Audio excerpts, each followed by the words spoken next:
പ്രശംസിക്കുകയും ഭോഷ്ക് പറയുകയും അരുത്.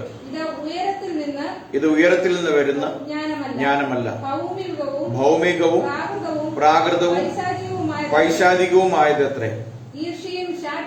ഈർഷ്യയും ശാഠ്യവും ഉള്ളിടത്ത് കലക്കവും സകല ദുഷ്പ്രവൃത്തിയുമുണ്ട്.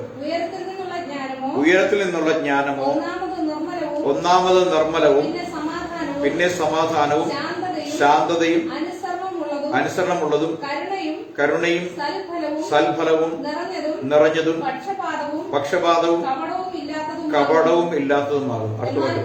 എന്നാൽ സമാധാനമുണ്ടാക്കുന്നവർ സമാധാനത്തിൽ വിതച്ച് നീതി എന്ന ഫലം കൊയ്യും. Praise the Lord. നമുക്ക് ഒരു നിമിഷം പ്രാർത്ഥിക്കാം. മഹാപരിശുദ്ധനും നിത്യനും നീതിമാനുമായ ദൈവമേ, സ്വർഗീയ പിതാവേ, അവിടുത്തെ രക്തത്താൽ വീണ്ടെടുക്കപ്പെട്ടവരായി ഇന്ന് അങ്ങയുടെ പാദപീഠത്തിൽ അങ്ങയെ സ്തുതിക്കുവാനും ആരാധിക്കുവാനും അവിടുത്തെ നിർമ്മലമായ വചനത്തിൽ നിന്ന് കേട്ട് അത് ഞങ്ങളുടെ ജീവിതത്തിൽ പകർത്തുവാനും ഒരവസരം കൂടി ഞങ്ങൾക്ക് നൽകിയതോർത്ത് ഞങ്ങൾ കോടി കോടി സ്തോത്രം അങ്ങേക്ക് കരയറ്റുന്നു.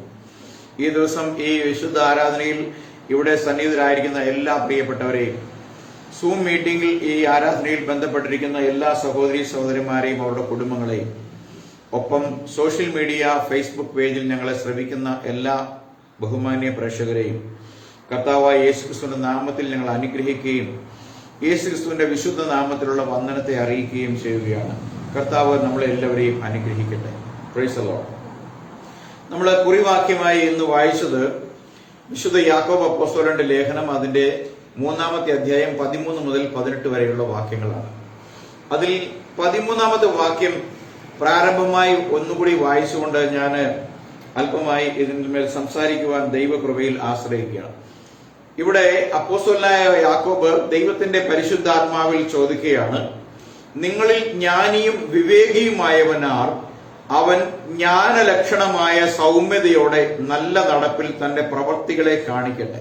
Price the Lord. ഇവിടെ നമ്മൾ മനസ്സിലാക്കേണ്ട ഒരു കാര്യം, ക്രിസ്ത്യാനിറ്റി എന്ന് പറയുന്ന വിശ്വാസം എന്താണത്?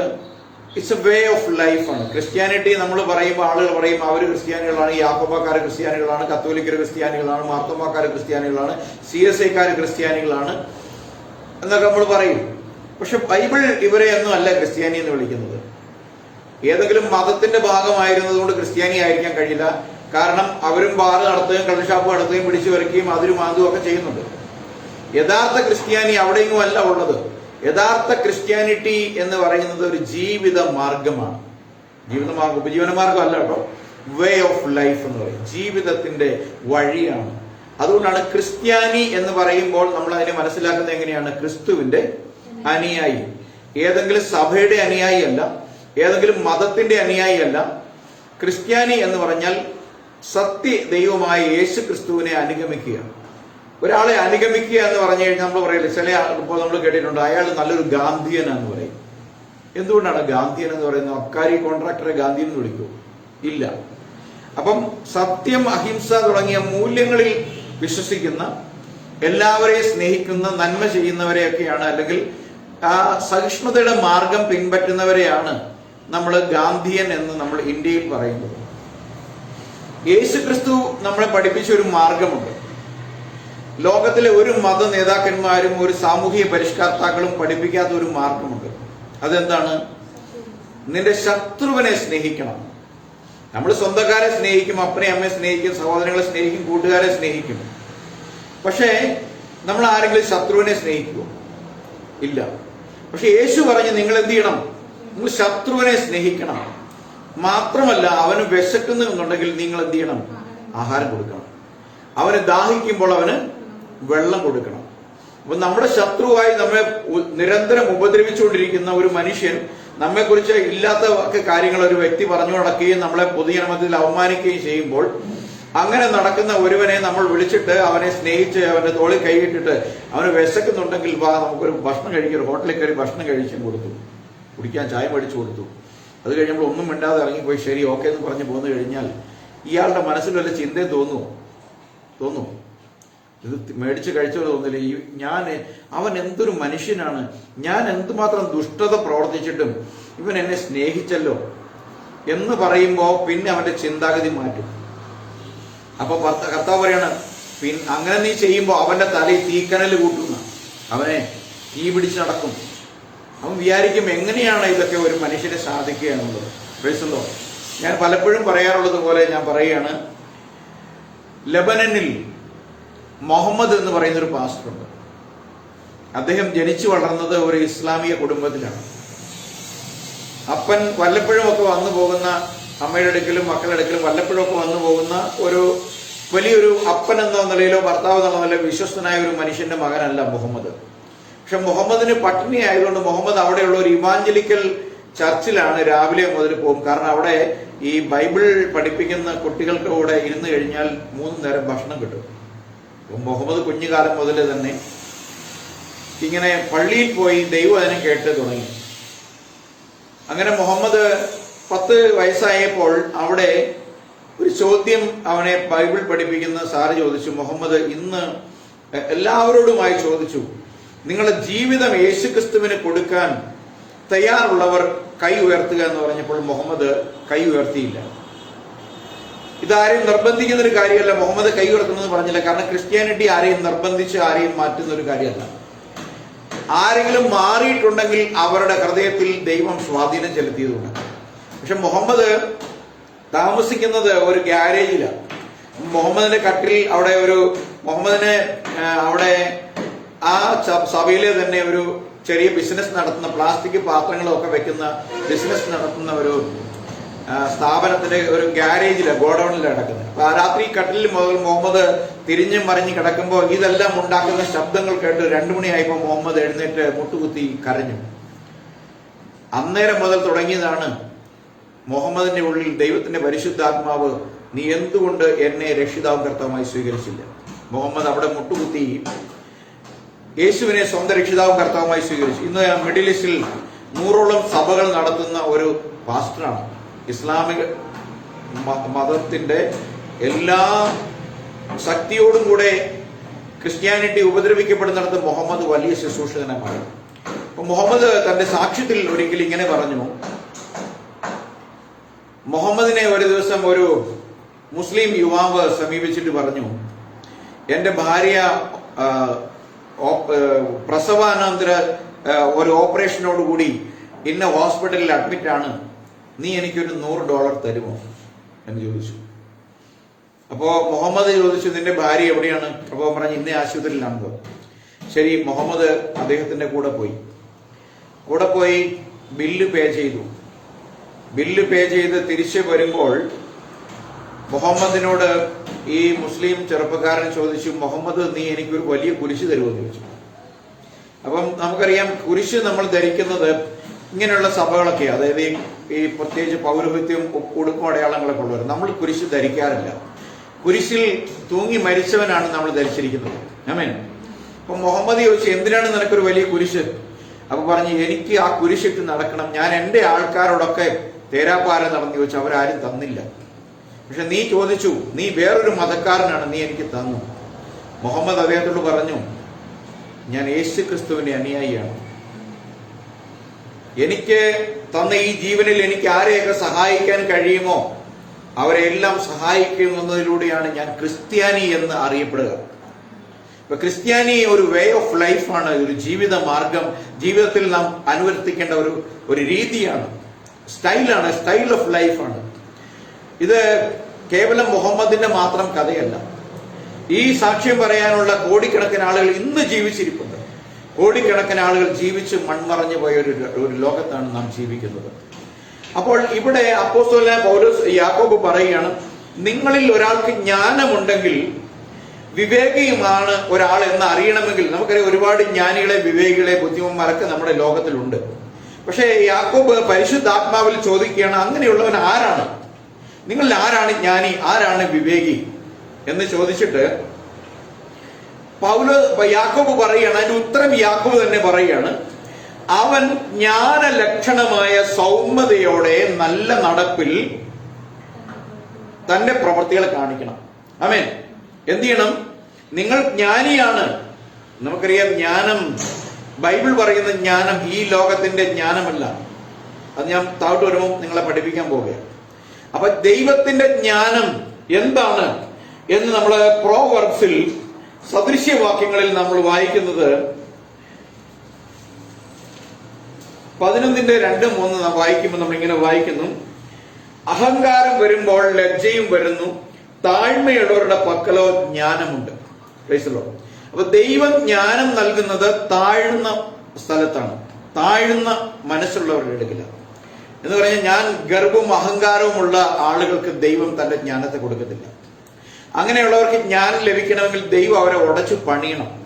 അവരെ അടിമുടി പണിത് താൻ കഴിവില്ലാത്തവനാണ്, തനിക്കൊന്നിനും കഴിവില്ല എന്ന് അവനെ കൊണ്ട് സ്വയം സമ്മതിപ്പിച്ച് അവൻ ദൈവത്തിന് മുമ്പാകെ താഴ്മപ്പെടുമ്പോൾ മാത്രമാണ് ദൈവം അവന് തന്റെ ജ്ഞാനം പകർന്നു കൊടുക്കുന്നത്. So wisdom of this world and wisdom of God is different. ദൈവത്തിന്റെ ജ്ഞാനവും മനുഷ്യന്റെ ജ്ഞാനവും അല്ലെങ്കിൽ ലോകം തരുന്ന ജ്ഞാനവും രണ്ടും രണ്ടാണ്. മനുഷ്യൻ എത്രമാത്രം ജ്ഞാനിയാണായാലും അവൻ എന്തുമാത്രം ലോകത്തിൽ നിന്ന് പഠിച്ചാലും ഈ ലോകം വിട്ട് പോകുമ്പോൾ അതെല്ലാം അവനോടുകൂടെ അവസാനിപ്പിക്കും. Price the Lord. എന്നാൽ ശരിയായ ജ്ഞാനം എന്താണ്? മറ്റുള്ളവന് പകർന്നു കൊടുത്ത് അവനെയും ആ ജ്ഞാനത്തിനെ പര്യാപ്തമാക്കുമ്പോഴാണ് ആ ജ്ഞാനം മുന്നോട്ട് പോകുന്നത്. അപ്പൊ ദൈവത്തിന്റെ ജ്ഞാനം ദൈവം നമുക്ക് അന്ന് അപ്പോസ്തലന്മാർക്ക് കൊടുത്തു, തലമുറകളുടെ ഇന്ന് നമ്മളുടെ അടുക്കൽ വന്നിരിക്കുകയാണ്. നമ്മൾ ഇതേ ജ്ഞാനം മറ്റുള്ളവരിലേക്ക് പകർന്നു കൊടുക്കുകയാണ്. അപ്പൊ ജ്ഞാനം ഇവിടെ പറയാണ്, നേരുള്ളവരുടെ നിഷ്കളങ്കത്വം അവരെ വഴി നടത്തും, ദ്രോഹികളുടെ വികടമോ അവരെ നശിപ്പിക്കും. ഇതെല്ലാം ദൈവത്തിന്റെ വചനമാണ്. ഈ പുസ്തകത്തിലുള്ള മുഴുവൻ ദൈവത്തിന്റെ വചനമാണ്. ഈ വചനത്തിന് മാത്രമേ മനുഷ്യനെ രൂപാന്തരപ്പെടുത്തുവാൻ കഴിയുകയുള്ളൂ. ദൈവവചനത്തിനാണ് മനുഷ്യനെ രൂപാന്തരപ്പെടുത്താൻ കഴിയത്തുള്ളൂ. ഈ ലോകത്തിലെ സമ്പ്രദായങ്ങൾ ആരടിയ നമുക്കറിയാം, ഒരുപാട് സമ്പ്രദായങ്ങൾ ഈ ലോകത്തിൽ ഉണ്ടായിട്ടുണ്ട്. നമുക്കറിയാം, ഒരുപാട് രാഷ്ട്രീയ പാർട്ടികൾ, കമ്മ്യൂണിസം വന്നും മാർക്സിസം വന്നു, ലെനിനിസം വന്നു, ആലലിയ, കൺഫ്യൂഷൻ, മാവോ, അങ്ങനെയുള്ള ഒരുപാട് ആളുകൾ വന്നു. ഈ ലോകത്തെ ഒരുപാട് സാമൂഹിക പരിഷ്കർത്താക്കൾ വന്നു. ഇവർക്കാർക്കും മനുഷ്യന്റെ ഹൃദയത്തിലെ പാപം തുടച്ചു മാറ്റുവാൻ കഴിയില്ല. അവരുടെ ഇഷ്ടങ്ങളെല്ലാം അവരോട് അവസാനിച്ചു. ആ ഇഷ്ടങ്ങളൊന്നും സമാധാനമല്ല വാഗ്ദാനം ചെയ്തത്. എതിർ പാർട്ടിക്കാരനെ കൊല്ലുക, ശത്രുവിനെ നിഗ്രഹിക്കുക, താൻ മാത്രം വളരുക, താനും തന്റെ ആളുകളും മാത്രം വളരുക എന്നുള്ളതാണ് ഈ ലോകത്തിലെ എല്ലാ സമ്പ്രദായങ്ങളും അവരുടെ പരിഷ്കർത്താക്കൾക്കും കഴിഞ്ഞുള്ളൂ. എന്നാൽ ശത്രുവിനെ നേടാൻ, ശത്രുവിന്റെ ഹൃദയത്തിൽ കൂടുവയ്ക്കാൻ കഴിയുന്ന ഒരു മാർഗമുണ്ടെങ്കിൽ അത് യേശു ക്രിസ്തു നമുക്ക് തന്ന മാർഗമാണ്. അതുകൊണ്ടാണ് ഇവിടെ യാക്കോബ് പറയുന്നത്, നിങ്ങളിൽ ജ്ഞാനി വിവേകിയും ആരാണ്? Who is wise and prudent among U? നിങ്ങളുടെ ഇടയിൽ ജ്ഞാനിയും വിവേകിയും ആരാണ്? അങ്ങനെ ആരെങ്കിലും ഉണ്ടെങ്കിൽ അവൻ എന്ത് കാണിക്കണം? അവന്റെ ജ്ഞാനത്തിന് ഒരു ലക്ഷണം ഉണ്ടാവണം, അല്ലേ? ജ്ഞാനത്തിന്റെ ലക്ഷണം എന്താണ്? സൗമ്യത. Price the Lord. അപ്പം നാം എത്രമാത്രം ജ്ഞാനം പ്രാപിക്കുന്നുവോ അത്രമാത്രം നാം എന്തുള്ളവരാകണം? സൗമ്യത അല്ലെങ്കിൽ എളിമയുള്ളവരാകണം. Price the Lord. അപ്പൊ സൗമ്യത എന്ന് പറയുന്നത് അല്ലെങ്കിൽ എളിമ എന്ന് പറയുന്നത്, താഴ്മ എന്ന് പറയുന്നത് ദൈവത്തിന് ഒരു മനുഷ്യന്റെ ഹൃദയത്തിൽ തരുവാൻ കഴിയുന്ന ഒരു പുണ്യമാണ്. മനുഷ്യൻ ഒരിക്കലും അല്പം ജീവിത സാഹചര്യങ്ങളും ചുറ്റുപാടുകളും സാമൂഹിക പശ്ചാത്തലവും അത് അധികം ആളുകൾ അവരെ ഉയർത്തുവാനും മാനിക്കുവാനും ഒക്കെ ഉണ്ടെങ്കിൽ അവൻ ഒരിക്കലും താഴ്മപ്പെടുകയല്ല, ഉയരുകയാണ്. മനുഷ്യർ തങ്ങളെ ആരാധിക്കുന്നുവെന്നും തങ്ങളെ സ്നേഹിക്കുന്നുവെന്നും ഒക്കെ കരുതുമ്പോൾ അവർ തല ഉയർത്തി നടക്കും. എന്റെ ദൈവം പറയാണ്, നീ എത്രമാത്രം ഉയരുന്നുവോ അത്രമാത്രം താഴ്ന്നവനാവുക. Praise the Lord. ഹല്ലേലൂയ. അതുകൊണ്ട് ജ്ഞാനത്തിന്റെ ലക്ഷണമാണ് എന്ത്? സൗമ്യത. ഹല്ലേലൂയ. ആ സൗമ്യതയോടെ അവൻ എന്ത് ചെയ്യണമെന്ന് പറഞ്ഞ് നല്ല നടപ്പിൽ തന്റെ പ്രവർത്തികളെ എന്ത് ചെയ്യണം? കാണിക്കണം. അപ്പൊ ഇവിടെ പറയാണ്, എന്താണ് ജ്ഞാനം? ഇംഗ്ലീഷിൽ പറയുന്നത് വിസ്ഡം എന്ന് പറയുമ്പോ ഇംഗ്ലീഷിൽ ജ്ഞാനം എന്ന് പറയും. എന്നാൽ വിസ്ഡം എന്താന്ന് ചോദിച്ചു കഴിഞ്ഞാൽ ചിലർ പറയും നോളജ് എന്ന് പറയും. ജ്ഞാനത്തിന്റെ ഒരു ഭാഗം മാത്രമുള്ള നോളജ്. നോളജ് എന്ന് പറയുമ്പോൾ അത് നമുക്ക് സയൻസിനെ കുറിച്ചാവാം, ഇലക്ട്രിസിറ്റിയെ കുറിച്ചാകാം, ശാസ്ത്രത്തെ കുറിച്ചാകാം, പൊളിറ്റിക്സിനെ കുറിച്ചാവാം, ദൈനംദിന കാര്യങ്ങളെ കുറിച്ചാകാം, ഭൂമിയെ കുറിച്ചാകാം, എല്ലാ കാര്യങ്ങളെ കുറിച്ച് നോളജ് ആവാം. പക്ഷെ വിസ്ഡം എന്ന് പറയുന്നത് അതിനും ഉപരിയായ ഒരു ദൈവത്തിൽ നിന്ന് ലഭിക്കുന്ന ഒരു കാര്യം. ഒരു വിസ്ഡം, ഒരു വൈസ് മൻ എന്ന് പറയുന്നത്.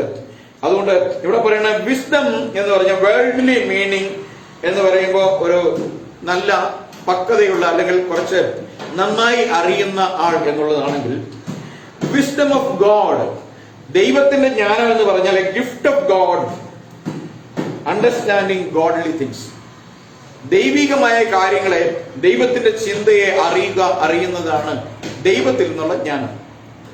ദൈവത്തിൽ നിന്ന് ജ്ഞാനം പ്രാപിച്ചവരാണ് നമ്മളെങ്കിൽ, ദൈവദാസന്മാരെങ്കിൽ, ദൈവദാസിമാരെങ്കിൽ, ദൈവജനമെങ്കിൽ, ദൈവമക്കളെങ്കിൽ, അവിടെ അപ്പോസ്തലൻ പറയുകയാണ്, നിങ്ങൾ ആ ജ്ഞാനം സൗമ്യതയോടെ നിങ്ങൾ ആ ജ്ഞാന ലക്ഷണത്തെ കാണിക്കണം. ഞാൻ പറഞ്ഞില്ല, മുഹമ്മദ് കാണിച്ചു കൊടുത്തു. എന്ത് കാണിച്ചു കൊടുത്തു? മുഹമ്മദ് എന്തുകൊണ്ടാണ് വേറൊരു സമുദായക്കാരൻ, തന്റെ മുൻ സമുദായക്കാരനെ, അവന്റെ ഭാര്യ കുഞ്ഞുണ്ടായത് മുഹമ്മദിന് പങ്കുള്ളതല്ല. എങ്കിലും ഒരു ആവശ്യ നേരത്തെ മുഹമ്മദ് എന്ന് കാണിച്ച ആ സ്നേഹം ആരുടെ സ്നേഹമായിരുന്നു? ക്രിസ്തുവിന്റെ സ്നേഹമാണ് മുഹമ്മദ് കാണിച്ചത്.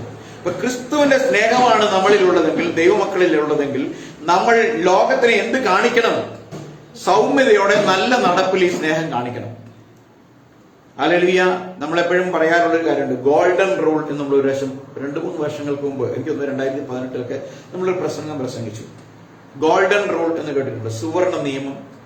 നിങ്ങൾ ഗൂഗിളിൽ പോയി ഗോൾഡൻ റൂൾ എന്ന് ചോദിച്ചു കഴിഞ്ഞാൽ അവിടെ കിട്ടുന്ന ഒരൊറ്റ ഇതേ ഉള്ളൂ. ഗൂഗിൾ ഏതെങ്കിലും സമുദായത്തിന്റെ ആണോ? അല്ല. പക്ഷെ ഗൂഗിളിൽ എഴുതി വെച്ചിട്ടുണ്ട് ഗോൾഡൻ റൂൾ എന്ന് പറയുന്ന മത്തായിയുടെ സുവിശേഷം 7-12 വാക്യം. എന്താണത്? എന്താണ് ഗോൾഡൻ റൂൾ? ഇവിടെ പറയുന്നത്, therefore whatever you desire for men to do to you, you shall also do them, for this is the Torah and the prophets. ഇവിടെ പറയാണ്, മനുഷ്യർ നിങ്ങൾക്ക് ചെയ്യണം എന്ന് നിങ്ങൾ വിചാരിക്കുന്നു. പറയണ, ഭാര്യ എന്ത് ചെയ്യണമെന്ന് ഭർത്താവ് വിചാരിക്കുന്നുവോ, അപ്പൻ എന്ത് ചെയ്യണമെന്ന് മകൻ വിചാരിക്കുന്നുവോ, അമ്മ എന്ത് ചെയ്യണമെന്ന് മകൾ വിചാരിക്കുന്നുവോ, അയൽക്കാരൻ എന്ത് ചെയ്യണമെന്ന് നിങ്ങൾ വിചാരിക്കുന്നുവോ, അതാദ്യം നിങ്ങൾ അവർക്ക് ചെയ്യണം. ഈ ലോകത്ത് ആരെങ്കിലും പഠിപ്പിച്ചിട്ടുണ്ടോ ഇത്? എല്ലാം ഇങ്ങോട്ട് പോരട്ടെ, തൂമ്പയുടെ സ്വഭാവം, എനിക്ക് വേണം, എനിക്കെല്ലാവരും ബഹുമാനം തരണം, ഞാൻ ആരെയും ബഹുമാനിക്കുന്നില്ല, കാരണം ഞാൻ ബഹുമാനത്തിന് യോഗ്യനാണ്. ബൈബിൾ പറയാണ്, നിനക്കിതുവല്ല വേണമെങ്കിൽ നീ ആദ്യം ഇത് അവർക്ക് കൊടുക്കണം. ലോകത്തിൽ ഒരു പുസ്തകവും പറഞ്ഞിട്ടില്ല. ദൈവത്തിന്റെ വചനം, ദൈവം സംസാരിച്ചത് ഇങ്ങനെയാണ്. ശത്രുവിനെ സ്നേഹിക്കവന് കുടിക്കാൻ വെള്ളവും കഴിക്കാൻ ആഹാരം കൊടുക്കുക. നിനക്ക് മറ്റുള്ളവർ എന്ത് ചെയ്യണമെന്ന് നീ വിചാരിക്കുന്നുവോ, ആദ്യം നീ അവർക്ക് അത് ചെയ്യുക. ഇതാണ് ഗോൾഡൻ റൂൾ, സുവർണ നിയമം എന്നതിനെ ലോകം പറയും. ലോകത്തിലെ ഏതെങ്കിലും മതത്തിൻ്റെതെന്ന് പറയുന്ന ഗ്രന്ഥങ്ങളിൽ നിന്നും എടുത്തിട്ടില്ല. പക്ഷേ ഇതൊരു മതഗ്രന്ഥമല്ല, പിന്നെ ഇതെന്താണ്? ദൈവത്തിന്റെ വചനമാണ്. ആകാശവും ഭൂമിയും പ്രപഞ്ചവും ഉണ്ടാക്കിയ, അതിലെ സകലത്തെയും ഉണ്ടാക്കിയ ദൈവം സംസാരിച്ച വാക്കുകളായതുകൊണ്ടാണ് ഇതൊരു മതത്തിന്റെ പുസ്തകമല്ല. ഇതൊരു മതത്തിന്റെ പുസ്തകം എന്ന് വിചാരിച്ച് ഒരുപാട് മതാനുസാരികൾ ഇത് കത്തിക്കുകയും കീറിക്കളയുകയും ഇതിനെ തുപ്പുകയും ഒക്കെ ചെയ്തിട്ടുണ്ട്. ഇത് കീറുകയും കത്തിക്കുകയും ചെയ്തതിന്റെ പേരിൽ ഒരു ക്രിസ്ത്യാനിയും ഇതര മതസ്ഥന്റെ പള്ളിയോ അമ്പലമോ പൊളിച്ചിട്ടില്ല. കാരണം കർത്താവ് പറയുന്നതിന്റെ ശത്രുവിനെ സ്നേഹിക്കണം. ഒരു ചേട്ടത്തടിച്ചാൽ മോനെ ഇവിടെ കൂടെ അടിച്ചിട്ട് പോകുന്നു പറയണം. അതല്ലേ നമുക്ക് കർത്താവ് പഠിപ്പിച്ചത്? അതല്ലേ ഇന്ന് ദൈവദാസന്മാർ വടക്കേന്ത്യയിലൊക്കെ സുവിശേഷം പറയുമ്പോൾ ഇവിടെ അടിക്കുമ്പോൾ തടുക്ക് പോലെ അത് മേടിച്ചുകൊണ്ടിരിക്കുന്നത്. അപ്പം ജ്ഞാനലക്ഷണമായ നിങ്ങളുടെ സൗമ്യത നിങ്ങൾ എന്ത് ചെയ്യണം? കാണിക്കണം. ക്രിസ്ത്യാനിറ്റി നാം കാണിച്ചു കൊടുക്കണം. ഇതാണ് ക്രിസ്ത്യാനിറ്റി, ഇതാണ് ക്രിസ്തുവിന്റെ സ്നേഹം എന്ന് നാം കാണിച്ചു കൊടുക്കുമ്പോഴാണ് ഇവരിലുള്ള ഈ ക്രിസ്തുവിനെ എനിക്ക് വേണം, ഈ ക്രിസ്തുവിനെ എനിക്ക് അറിയണം, എനിക്കും ഈ സമാധാനം വേണം, എനിക്കും ഈ സന്തോഷം വേണം, എനിക്കും ഈ രക്ഷ വേണം, എനിക്കും ഈ വിടുതൽ വേണം, എനിക്കും അവർ പറയുന്ന സ്വർഗത്തിൽ പോകണം, എനിക്ക് നരകത്തിൽ പോകണ്ട എന്ന് പറയേണ്ടത്. Price the Lord. അപ്പോൾ ഞാൻ പറഞ്ഞു, സുവർണ നിയമം എന്നത് നമ്മൾ പഠിച്ചു. അത് എന്താണ്? മനുഷ്യർ നിങ്ങൾക്ക് ചെയ്യണമെന്ന് നിങ്ങൾ ആഗ്രഹിക്കുന്നതൊക്കെയും നിങ്ങൾ അവർക്ക് ചെയ്യണം. ഇതാണ് ന്യായപ്രമാണവും പ്രവാചകന്മാരും നമ്മൾ പറഞ്ഞേക്കുന്നത്. ബൈബിളിൽ പഴയ നിയമം തൊട്ട് ഇന്നും ഇത് തന്നെയാണ് ബൈബിൾ പറയുന്നത്. എന്തു പറയുന്നു? നിങ്ങൾ എന്താണ് മറ്റുള്ളവരിൽ നിന്ന് ആഗ്രഹിക്കുന്നത് അതാദ്യം അവർക്ക് ചെയ്യുക. ഇതാണ് ക്രിസ്ത്യാനിറ്റി. കൊള്ളാം അല്ലേ? നല്ല വിശ്വാസ പ്രമാണമാണ്. ഇത് പാലിക്കാൻ കഴിയുന്ന ഒരു മനുഷ്യൻ അവൻ ദൈവസന്നിധിയിൽ പ്രസാദമുള്ളവനാണ്. അവന്റെ ഒരു കാര്യത്തിന് ദൈവം മുട്ടുവരുത്തത്തില്ല. അത്ഭുത വഴികൾ അവന് വേണ്ടി തുറക്കും. അല്ലെങ്കിൽ ആയിരങ്ങളെ സഹായത്തിനായി എഴുന്നേൽപ്പിക്കും ദൈവം. കാരണം എന്റെ മകനാണ്, എന്റെ മകളാണ്, അവനെ സഹായിക്കാൻ അനേകരോട്, നമ്മൾ അറിയാത്തവരോട് ദൈവം കൽപ്പിക്കും അവരെ സഹായിക്കണം. ഇതൊക്കെ നമുക്ക് ഒരുപാട് അനുഭവങ്ങൾ, ഉദാഹരണങ്ങളുണ്ട്. നമ്മൾ അതിലേക്ക് കടന്നു പോകുന്നില്ല. അപ്പം നമ്മൾ എന്ത് ചെയ്യണമെന്ന് പറഞ്ഞ് നമ്മൾ അത് കാണിക്കണം. എന്താണത്? ജ്ഞാനം പ്രവൃത്തിയിൽ കാണിക്കണം. ക്രിസ്തു എന്ന ദൈവജ്ഞാനം, Christ is the mystery of God. ദൈവം ക്രിസ്തുവിൽ വസിച്ച് ഈ ലോകത്തെ രക്ഷിച്ചു. ദൈവം ക്രിസ്തുവിൽ ഇരുന്ന് ക്രിസ്തുവിന്റെ ശരീരത്തെ നമുക്ക് വേണ്ടി കാൽവരിയിൽ ദൈവത്തിന് ബലിയായി നൽകിക്കൊണ്ട് നമ്മെ സ്നേഹിച്ചു. ആ ബലിയിൽ വീണ്ടെടുക്കപ്പെട്ടവരായ നമ്മുടെ ഉള്ളിൽ ക്രിസ്തു വസിക്കുന്നു. അങ്ങനെ ക്രിസ്തു നമ്മൾ വസിക്കുന്നുവെങ്കിൽ ക്രിസ്തു ദൈവത്തിന്റെ ജ്ഞാനം.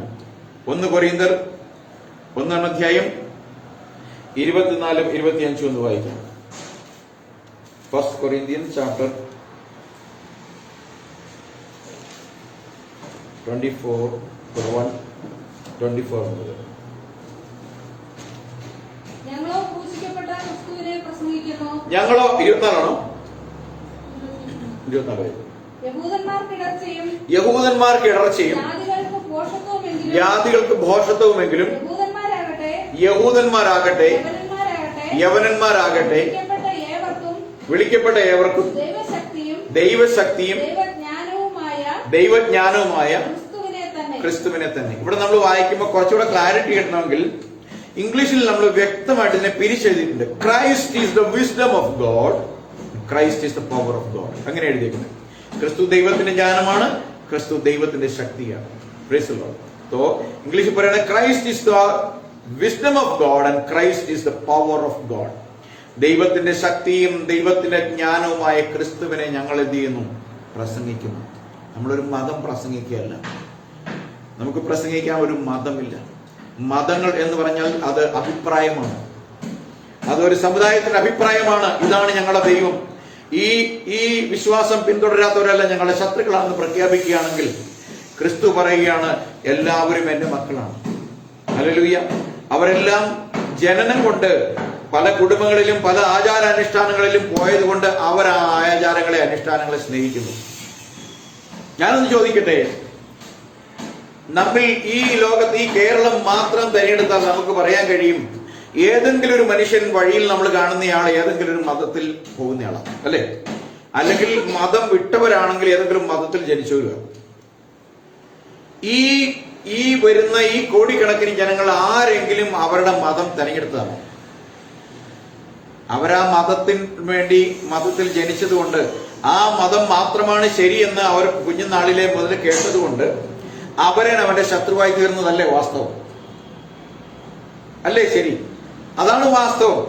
അപ്പോ നമ്മൾ വാളെടുത്ത് മറ്റൊരു മതക്കാരന്റെ നേരെ നമ്മൾ ഓങ്ങുമ്പോൾ ഒരു കാര്യം മനസ്സിലാക്കണം. ഞാൻ വിചാരിക്കുന്ന, അല്ല ഞാൻ വിശ്വസിക്കുന്ന എന്റെ മതം ശ്രേഷ്ഠമാണെന്ന് ഞാൻ പഠിച്ചത് എല്ലാ മതത്തെയും മതവിശ്വാസത്തെയും പരിശോധിച്ചിട്ടല്ല. ഞാൻ ഇത് ശരിയെന്ന് വിശ്വസിച്ചുണ്ട്. ഹല്ലേലൂയ. എന്നാൽ അതിൽ നിന്നെല്ലാം വ്യത്യസ്തമാണ് എന്ത്? ക്രിസ്ത്യാനിറ്റി. ഞങ്ങൾ ജനനം കൊണ്ട് ക്രിസ്ത്യാനികളായിരുന്നു. പക്ഷേ ചില 10-25 വർഷങ്ങൾക്കപ്പുറം ഒരു കത്തോലിക്ക സഭയിൽ ഒരു ക്രിസ്ത്യാനി എന്ന് പേരുള്ളവനായി ജനിച്ചിട്ട് ഞാൻ ക്രിസ്ത്യാനി ആയിട്ട് 25 വർഷമായിട്ട് എനിക്ക് 60 വയസ്സുണ്ട് ഇപ്പോൾ. അപ്പം ഞാൻ എന്ത് ചെയ്തു? എന്റെ വിശ്വാസം ഞാൻ തെരഞ്ഞെടുത്തു. Price the Lord. ഇവിടെ ഇരിക്കുന്ന പലരും പല സമുദായങ്ങളിലായിരുന്നു. പക്ഷെ അതൊന്നും നമ്മൾ തെരഞ്ഞെടുത്തല്ല. പക്ഷെ നമ്മൾ എന്ന് ഈ പുസ്തകം വിശ്വസിക്കാൻ തുടങ്ങിയോ അന്നാണ് നമ്മൾ ആരായി തീർന്നത്? ക്രിസ്ത്യാനിയായി തീർന്നത്. അതുകൊണ്ട് ക്രിസ്ത്യാനി ആകണമെങ്കിൽ നമ്മൾ ചെയ്യേണ്ട ഒരു കാര്യമുള്ളൂ. നമ്മൾ സത്യം കണ്ടെത്തി തിരിച്ചറിഞ്ഞ് ഏറ്റെടുക്കുമ്പോൾ നമ്മൾ ക്രിസ്ത്യാനിയായി. അതുകൊണ്ട് ക്രിസ്ത്യാനി ആവാൻ ആർക്കും കഴിയും. ക്രിസ്ത്യാനി ആവണമെങ്കിൽ അവന്റെ ഹൃദയം ഒന്ന് നവീകരിച്ചാൽ മതി. അവന്റെ പഴയ വിശ്വാസ പ്രമാണം അവൻ ഉപേക്ഷിച്ചിട്ട്, അവന്റെ പഴയ ക്രൂരമായ സ്വഭാവങ്ങൾ ഉപേക്ഷിച്ചിട്ട്, പ്രതികാരം ചെയ്യുന്ന മനോഭാവം ഉപേക്ഷിച്ചിട്ട് ശത്രുവിനെ സ്നേഹിക്കാൻ തുടങ്ങുമ്പോൾ ഈ വചനത്തിൽ പറയുന്ന ക്രിസ്തു അവന്റെ ഉള്ളിൽ വസിക്കാൻ തുടങ്ങും. ആത്മാവായ ക്രിസ്തു അവന്റെ ഉള്ളിൽ വസിക്കാൻ തുടങ്ങും. അപ്പോൾ അവനെ രക്ഷിച്ച ജ്ഞാനമായ ക്രിസ്തു അവന്റെ ഉള്ളിൽ സൗമ്യതയോടെ നല്ല നടപ്പിൽ അവനെ ലോകത്തിന് മുമ്പിൽ കാണിക്കും. ഈ വ്യക്തിയെ കണ്ടിട്ട് പറയും ഇവൻ ഒരു ക്രിസ്ത്യാനിയാണെന്ന് പറയണം. അപ്പോൾ ഇവിടെ പറയുന്നത് യാക്കോബ് പറയാണ്, നിങ്ങൾ എന്ത് ചെയ്യണം? നല്ല നടപ്പിൽ തന്റെ പ്രവൃത്തികളെ കാണിക്കട്ടെ എന്നാണ് നമ്മൾ 13-ാമത്തെ വാക്യത്തിൽ വായിച്ചത്. സോ ഇവിടെ പറയുന്നത്, അപ്പം നാം ഒരു വിശ്വാസം യേശുക്രിസ്തുവിൽ വിശ്വസിക്കുന്നവരാണ് എങ്കിൽ നമ്മളുടെ സ്വഭാവത്തിൽ എന്ത് വെളിപ്പെടണം? ക്രിസ്തുവിന്റെ മനോഭാവം വെളിപ്പെടണം. ക്രിസ്തു ശത്രുക്കളെ സ്നേഹിച്ചു, അല്ലേ? എല്ലാ മനുഷ്യർക്കും വേണ്ടി താൻ സ്വർഗത്തിൽ ദൈവമായിരിക്കെ മനുഷ്യരെല്ലാം പാപം ചെയ്ത് ഒരു മനുഷ്യനെ രക്ഷിക്കുവാൻ കഴിയാതെ വന്നപ്പോൾ, ഒരു സമ്പ്രദായത്തിനും ഒരു മനുഷ്യനെ രക്ഷിക്കാൻ കഴിയാതെ വന്നപ്പോൾ, രക്ഷിക്കാൻ സൃഷ്ടികർത്താവ് കണ്ടെത്തിയ വഴിയാണ് തനിക്കും അവരിൽ ഒരുവനായിട്ട് വരണം, തനിക്കും അവരോടുകൂടെ വസിക്കണം, അവരുടെ ജനിക്കണം, അവരോട് ജീവിക്കണം, അതിനുശേഷം അവരുടെ പാപങ്ങൾക്ക് പരിഹാരമായി തനിക്ക് മരിക്കണം. അതുകൊണ്ട് ദൈവം ഒരു ശരീരത്തിൽ വെളിപ്പെട്ട് സകല മാനവജാതിയുടെയും പാപങ്ങൾക്ക് വേണ്ടി രക്തം ചീന്തി മരിച്ചു ഉയർത്തെഴുന്നേറ്റു. ഇന്ന് ജീവിക്കുന്നു ദൈവം ക്രിസ്തുവിൽ. Price the Lord. അപ്പോൾ ആ ജ്ഞാനം നമ്മളിൽ വെളിപ്പെട്ട് കാണണമെന്ന് ദൈവത്തിന് പറഞ്ഞു. അടുത്തതായി പറയണം, ജ്ഞാനം നല്ല ഫലത്തെ പ്രദർശിപ്പിക്കണം.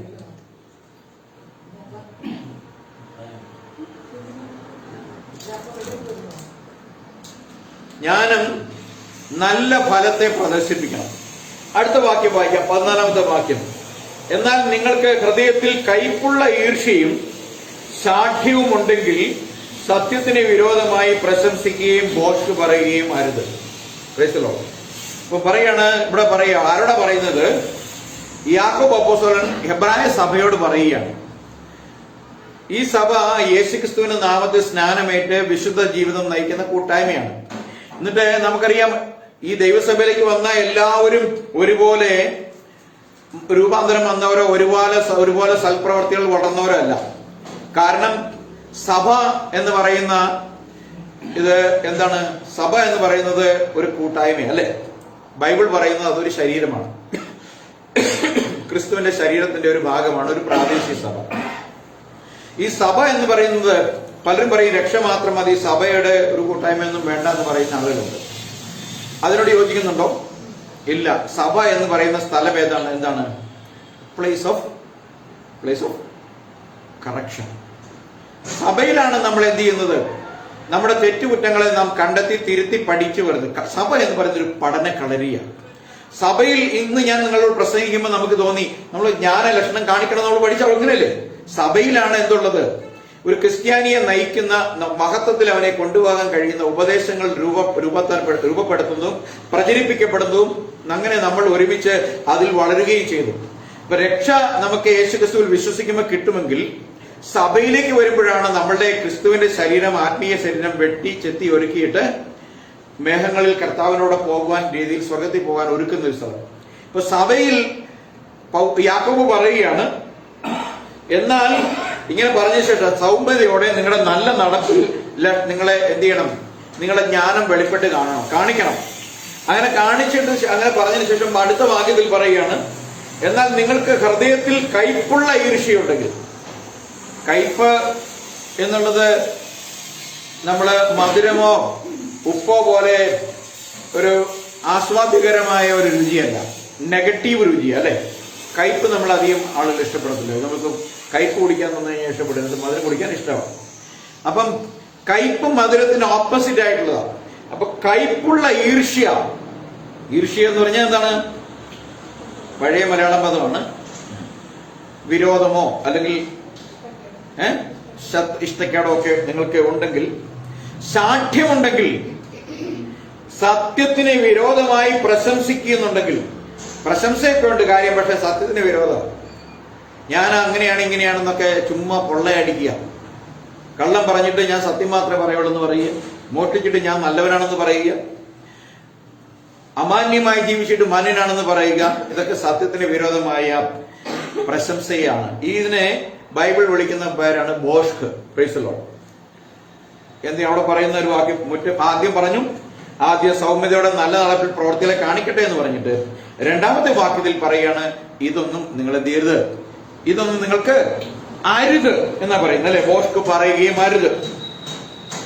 അടുത്ത വാക്യം പറയുകയാണ്, ഇത് ഉയരത്തിൽ നിന്നും വരുന്ന ജ്ഞാനമല്ല. This is not the wisdom coming from above. This is not the wisdom coming from God. ഇത് ദൈവത്തിൽ നിന്ന് വരുന്ന ജ്ഞാനമല്ല. ഏത്? ഈ പറയുന്ന കയ്പും ഈർഷ്യയും ശാഠ്യവും സത്യത്തിന് വിരോധമായുള്ള പ്രശംസയും പുകഴ്ചയും കള്ളവും പറയുന്നതൊന്നും ദൈവത്തിൽ നിന്ന് അല്ലെങ്കിൽ ഉയരത്തിൽ നിന്ന് വരുന്നതല്ല. ഉയരത്തിൽ നിന്ന് പറയുമ്പോൾ ദൈവത്തിൽ നിന്ന്. ഹല്ലേലൂയ, ഹല്ലേലൂയ. അത് എന്താണെന്നാ പറഞ്ഞത്? അത് ഭൗമികമാണ്, എർത്ത്ലിയാണ്, പ്രാകൃതമാണ്. Praise the Lord. ഹിപ്പോക്രസിയാണത്. ഹിപ്പോക്രസി പൈശാചികമാണ്, പിശാചിൽ നിന്നുള്ളതാണ് ഈ നെഗറ്റീവ് വികാരങ്ങൾ. ഇതൊന്നും ദൈവികമല്ല. ഹല്ലേലൂയ എന്ന് പറയുകയാണ്. നമുക്ക് 1 കൊരിന്ത്യർ 3-ാം അധ്യായം അതിന്റെ 1 മുതൽ 4 വരെയുള്ള ചില വാക്യങ്ങൾ ഒന്ന് വായിക്കാം. 1 കൊരിന്ത്യൻസ് ചാപ്റ്റർ 3 വേഴ്സ് 1-4.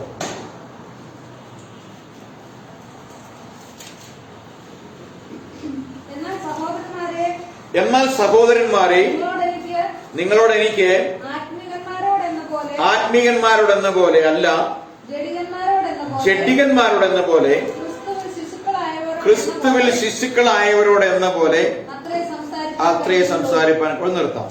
ഇവിടെ പൗലോസ് കൊറിന്തി എന്ന് പറയുന്ന സ്ഥലത്ത് എന്ന് പറയുമ്പോൾ ഇന്നത്തെ മോഡേൺ ഏതാണ്? ടർക്കി എന്ന രാജ്യം കേട്ടിട്ടുണ്ടോ?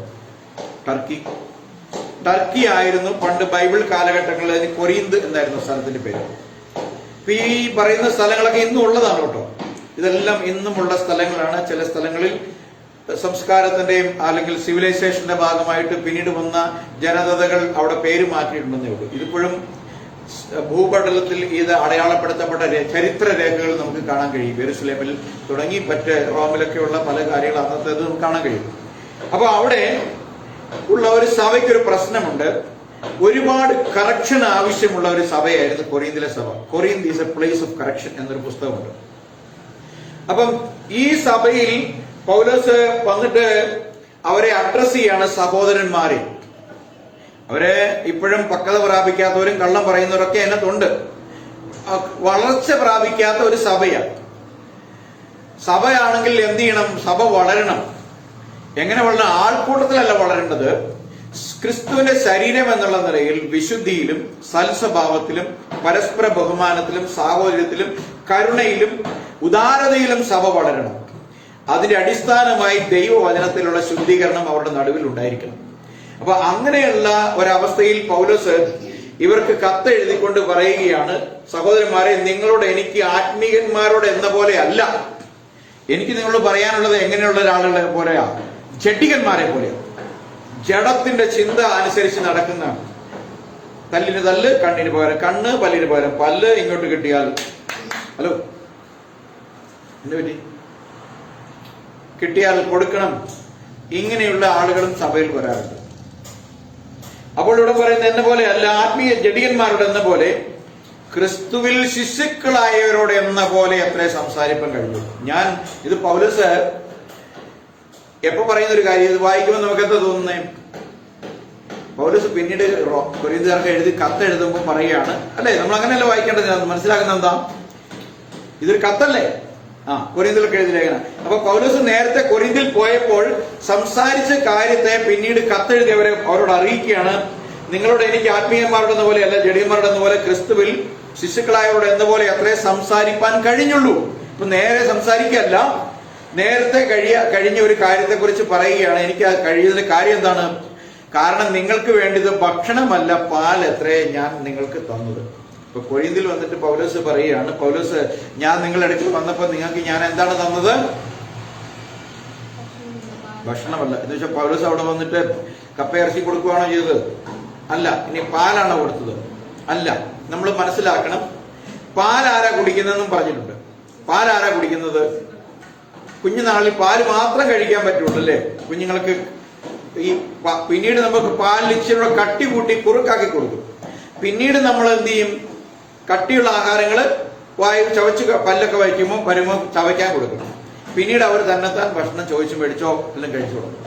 അപ്പം ദൈവസഭയും ആദ്യം ലോകപ്രകാരമുള്ള ആളുകൾ ദൈവസഭയ്ക്കുള്ളിലേക്ക് വന്ന് ദൈവവചനം കേൾക്കുമ്പോൾ അതിൽ വളർച്ച പ്രാപിക്കാത്ത കുഞ്ഞുങ്ങളാണെങ്കിൽ അവർക്ക് എപ്പോഴും പാല് മാത്രമേ കുടിക്കാൻ കഴിയും. കാരണം പല്ലും വെച്ച് ഉണ്ടായിട്ടില്ല, ചവയ്ക്കാനും കഴിയത്തില്ല. അപ്പൊ ദൈവവചനത്തിലെ ശക്തിയേറിയ കാര്യങ്ങൾ, വിലയേറിയ കാര്യങ്ങളെ പഠിപ്പിക്കാൻ നിങ്ങളോട് എനിക്ക് കഴിഞ്ഞില്ല. കാരണം നിങ്ങൾ ഇപ്പോഴും വചനത്തിൽ കുഞ്ഞുങ്ങളാണ്.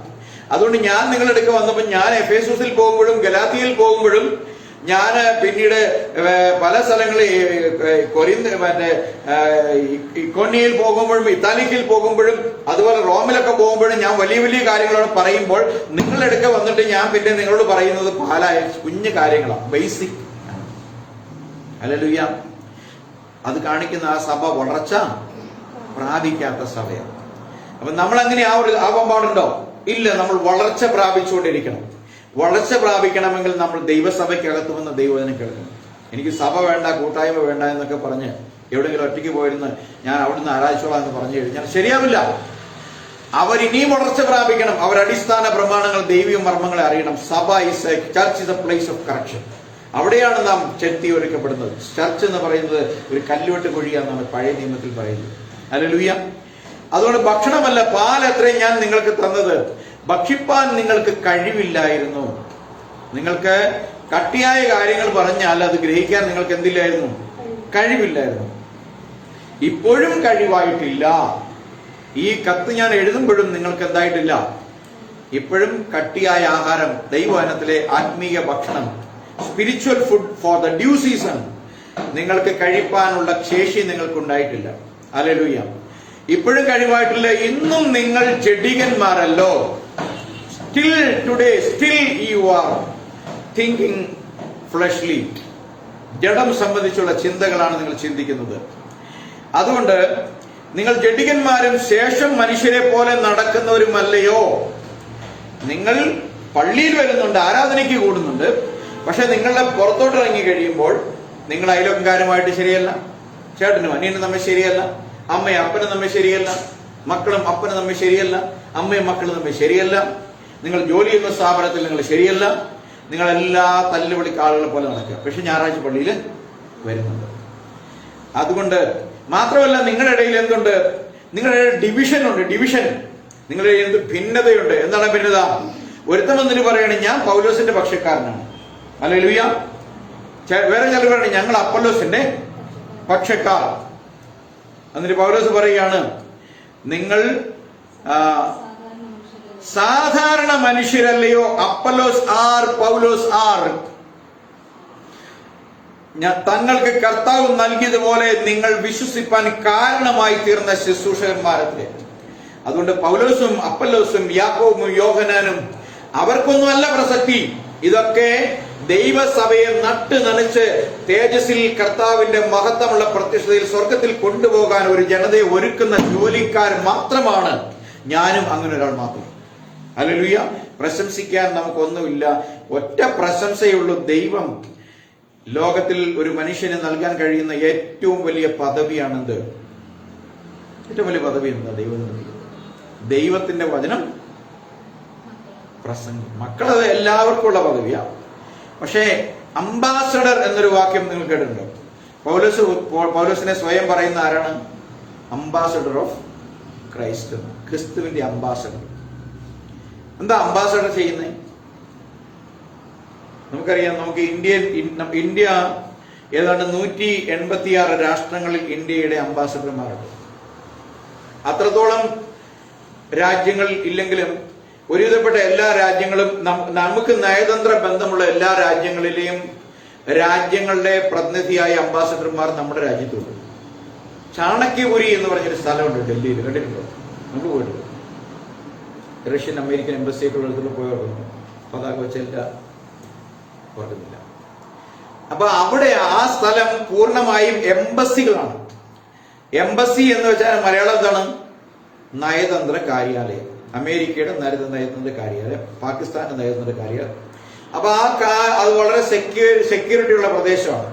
അവിടെ അവരുടെ ബിൽഡിങ്ങിന് മുകളിൽ ഏറ്റവും ഉയർന്ന പറക്കുന്ന അവരുടെ രാജ്യത്തിന്റെ പതാകയുണ്ട്. ആ രാജ്യത്തെ നിന്നും അയക്കപ്പെട്ട ആ രാജ്യത്തിന്റെ അഭിപ്രായം നമ്മുടെ രാജ്യത്ത് പറയാൻ ചുമതലപ്പെടുത്തപ്പെട്ട ഒരു വ്യക്തിയുണ്ട്. ആ വ്യക്തിയുടെ പേരാണ് അംബാസഡർ. അല്ലെ? മലയാളത്തിൽ എന്താ ഇനി പറയുന്നത്? നയതന്ത്ര പ്രതിനിധി. അല്ലെ? ഒറ്റ വാക്കുണ്ട്. ആ ആൾ സംസാരിക്കുമ്പോൾ ആ ആളുടെ പേര് തോമസ് എന്നോ അല്ലെങ്കിൽ ജെയിംസ് എന്നോ ആയിക്കോട്ടെ, വാർത്ത വരുമ്പോൾ തോമസും ജെയിംസും സംസാരിച്ചു എന്നല്ല എഴുതുന്നത്. ഇസ്രായേൽ ഗാസ വിഷയത്തിൽ അല്ലെങ്കിൽ ജർമ്മനിയുടെ അഭിപ്രായം എന്ന് പറഞ്ഞുകൊണ്ടായിരിക്കും അവർ അഭിപ്രായം പറയുന്നത്. പറഞ്ഞതാരാണ്? ഈ അംബാസഡറാണ് അഭിപ്രായം പറഞ്ഞത്. പക്ഷേ അത് വരുമ്പോൾ ആ മുഴുവൻ രാജ്യത്തെയും പ്രതിനിധാനം ചെയ്യുന്നു ആ വ്യക്തി സംസാരിക്കുമ്പോൾ. ആ വ്യക്തി സംസാരിക്കുന്നത് ആ രാഷ്ട്രത്തിന്റെ ശബ്ദം. അങ്ങനെയെങ്കിൽ ദൈവവചനത്തിൽ സത്യവചനം പ്രസംഗിക്കാൻ ദൈവം തെരഞ്ഞെടുക്കപ്പെട്ടിരിക്കുന്ന ദൈവത്തിന്റെ പ്രസംഗി എന്ന് പറയുന്ന വ്യക്തി സ്വർഗരാജ്യത്തിന്റെ ആരാണ്? അംബാസഡർ. ആ രാജ്യത്തിന്റെ കാര്യങ്ങൾ അങ്ങനെ തന്നെ പ്രസ്താവിക്കുന്നതായിരിക്കണം, അല്ലെങ്കിൽ മാറ്റി കോട്ടിമോട്ടി പറയുന്നവരെ കുറിച്ചല്ല. അപ്പൊ അങ്ങനെ വരുമ്പോൾ ആ രാജ്യത്തിന്റെ ഔദ്യോഗിക പ്രതിനിധിയായിട്ടാണ് നാം ഈ ലോകത്ത് ഒരു ദൈവദാസനായിരിക്കേണ്ടത്. ദൈവത്തിന്റെ കാര്യങ്ങളെ പ്രസ്താവിക്കുവാൻ വേണ്ടി ദൈവം തെരഞ്ഞെടുത്തിരിക്കുന്നത്. അപ്പൊ അങ്ങനെ ദൈവം തെരഞ്ഞെടുത്ത ആ ഒരു അംബാസഡർമാരായിരിക്കാൻ ഭാഗ്യം ഈ ലോകത്തിന് നൽകാൻ കഴിയുന്ന പദവികൾക്കെല്ലാം ഒരു റിട്ടയർമെന്റ് പീരീഡ് ഉണ്ട്, അല്ലെ? ഒരു ഉദ്യോഗസ്ഥൻ കളക്ടറായാലും അല്ലെങ്കിൽ ഏതൊരു ജോലി ചെയ്യുന്ന ആളാണെങ്കിലും ഒരു റിട്ടയർമെന്റ് ഉണ്ട്. സ്വകാര്യ മേഖലയിലാണെങ്കിലും ശേഷിയില്ലാതെ വരുമ്പോൾ റിട്ടയർ ആവും. മോഡേൺ, അതായത് ന്യൂജൻ സ്വകാര്യ മേഖലയിലാണെങ്കിൽ ശേഷി ഇല്ലാതാകേണ്ടതല്ല, പ്രൊഡക്ടിവിറ്റി കുറയുമ്പോൾ അതിനെ റിട്ടയർ ചെയ്യും. ഇനി ഇവനെ വെച്ചുകൊണ്ടിരുന്ന ഇവന് സ്ഥാപനത്തിന് ബാധ്യത അതുകൊണ്ട് വല്ല ചില്ലറ തന്നേക്കാൻ പൊക്കോളാൻ പറയും. ചെറുപ്പക്കാരെയാണ് ഞങ്ങൾക്ക് ആവശ്യമുള്ളത്. റിലയൻസ് പോലുള്ള കമ്പനികൾ, അംബാനി പോലുള്ള കമ്പനികൾ എല്ലാവരും ഈ ബിർളയും ഒക്കെ ഡാൽമിയൊക്കെ അങ്ങനെ ചെയ്യുന്നത്. ഒരു 38 വയസ്സൊക്കെ കഴിയുമ്പോഴേക്കും അവരുടെ പ്രൊഡക്ടിവിറ്റി തീരും, ചെറുപ്പക്കാരെ കൊണ്ടുവരും. അപ്പം ബാധ്യതയില്ലാത്ത ചെറുപ്പക്കാരെ കൊണ്ടുവരും. അപ്പം ഇങ്ങനെ കമ്പനികളൊക്കെ സർക്കാർ ജോലിക്കാരെയൊക്കെ അവരുടെ ഉൽപാദനശേഷി കുറയുമ്പോൾ, അവരുടെ പ്രൊഡക്ടിവിറ്റി കുറയുമ്പോൾ പറഞ്ഞുവിടും. സ്വർഗത്തിലെ ദൈവത്തിന്റെ അംബാസഡർമാർ മരണം വരെയും ആ വേല ചെയ്തുകൊണ്ടിരിക്കും, ആ വേലയ്ക്ക് വേണ്ടി. അപ്പോൾ ഈ വേല ഒരു ജനത്തെ ഉണ്ടാക്കുക, സൽപ്രവർത്തികളിൽ ശുഷ്കാന്തിയുള്ള ഒരു ജനമായിരിക്കേണ്ടതിന് നമുക്ക് വായിക്കാം. തീത്തോസിന്റെ ലേഖനം 2-ാം അധ്യായം 14-ാമത്തെ വാക്യം, 2:14.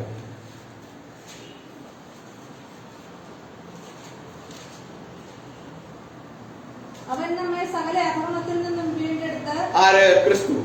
യേശു ക്രിസ്തു നമ്മെ സകല അധർമ്മത്തിൽ നിന്നും വീണ്ടെടുത്തു. സൽപ്രവർത്തികളിൽ ശുഷ്കാന്തിയുള്ള ഒരു സ്വന്തം ജനമായി തനിക്ക് ശുദ്ധീകരിക്കേണ്ടതിന് തന്നെത്താൻ നമുക്ക് വേണ്ടി കൊടുത്തു. അപ്പം വളരെ വ്യക്തമായിട്ട് അവിടെ അപ്പോസ്തലനായ പൗലോസ് തീത്തോസിനെ എഴുതിക്കൊണ്ട് പറയുകയാണ്, അവൻ, അതായത് ക്രിസ്തു നമ്മെ സകല അധർമ്മത്തിൽ നിന്നും വീണ്ടെടുത്തു. നമ്മളെല്ലാം അധർമ്മം പ്രവർത്തിക്കുന്നവരായിരുന്നു എന്നാണ് എഫേസ്യ ലേഖനം അതിന്റെ 2-ാമത്തെ അധ്യായം 1-ാമത്തെ വാക്യം വായിക്കുമ്പോൾ നമ്മൾ വായിക്കുന്നത് എഫേസ്യർ 2:1 ഇങ്ങനെയാണ്: അകൃത്യങ്ങളിലും പാപങ്ങളാലും മരിച്ചവരായിരുന്ന നിങ്ങളെയും അവൻ ഉയർപ്പിച്ചു.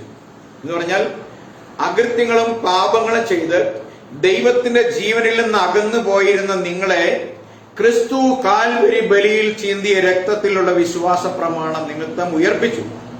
അതിനെക്കുറിച്ച് അതിന്റെ ഒരു വേറൊരു വേർഷനിലാണ് ഇവിടെ നമ്മൾ വായിച്ചത്, അവൻ നമ്മെ അതിക്രമങ്ങൾ, എന്താണ്, അവൻ നമ്മെ സകല അധർമ്മത്തിൽ നിന്നും വീണ്ടെടുത്തു, രക്ഷിച്ചു.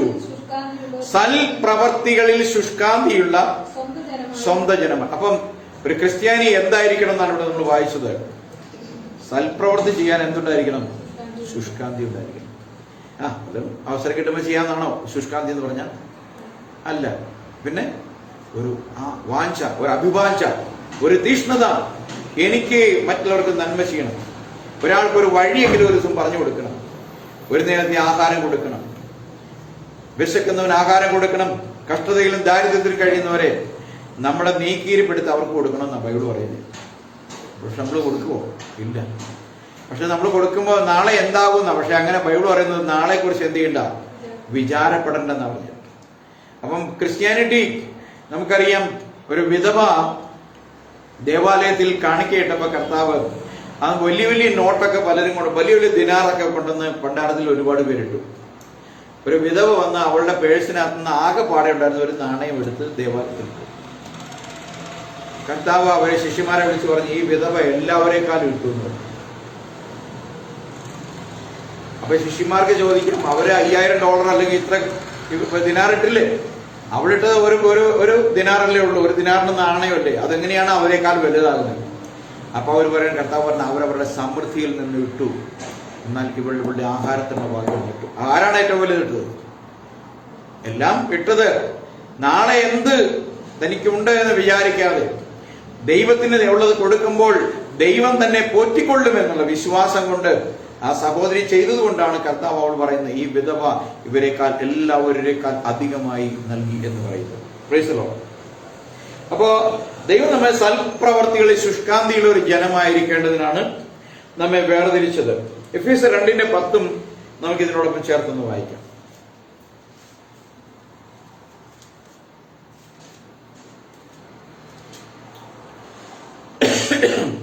നാം അവന്റെ കൈപ്പണിയായി സൽപ്രവൃത്തികൾക്കായിട്ട് ക്രിസ്തുയേശുവിൽ സൃഷ്ടിക്കപ്പെട്ടവരാകുന്നു.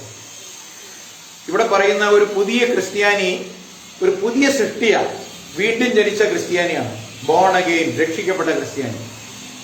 ഈ ക്രിസ്ത്യാനിയെ പുതുതായി ജനിപ്പിച്ചേക്കുന്നത്, ക്രിസ്തുവിൽ ജനിപ്പിച്ചേക്കുന്നത് സൽപ്രവർത്തികൾ ചെയ്യാൻ വേണ്ടി എന്ന് പറഞ്ഞത്.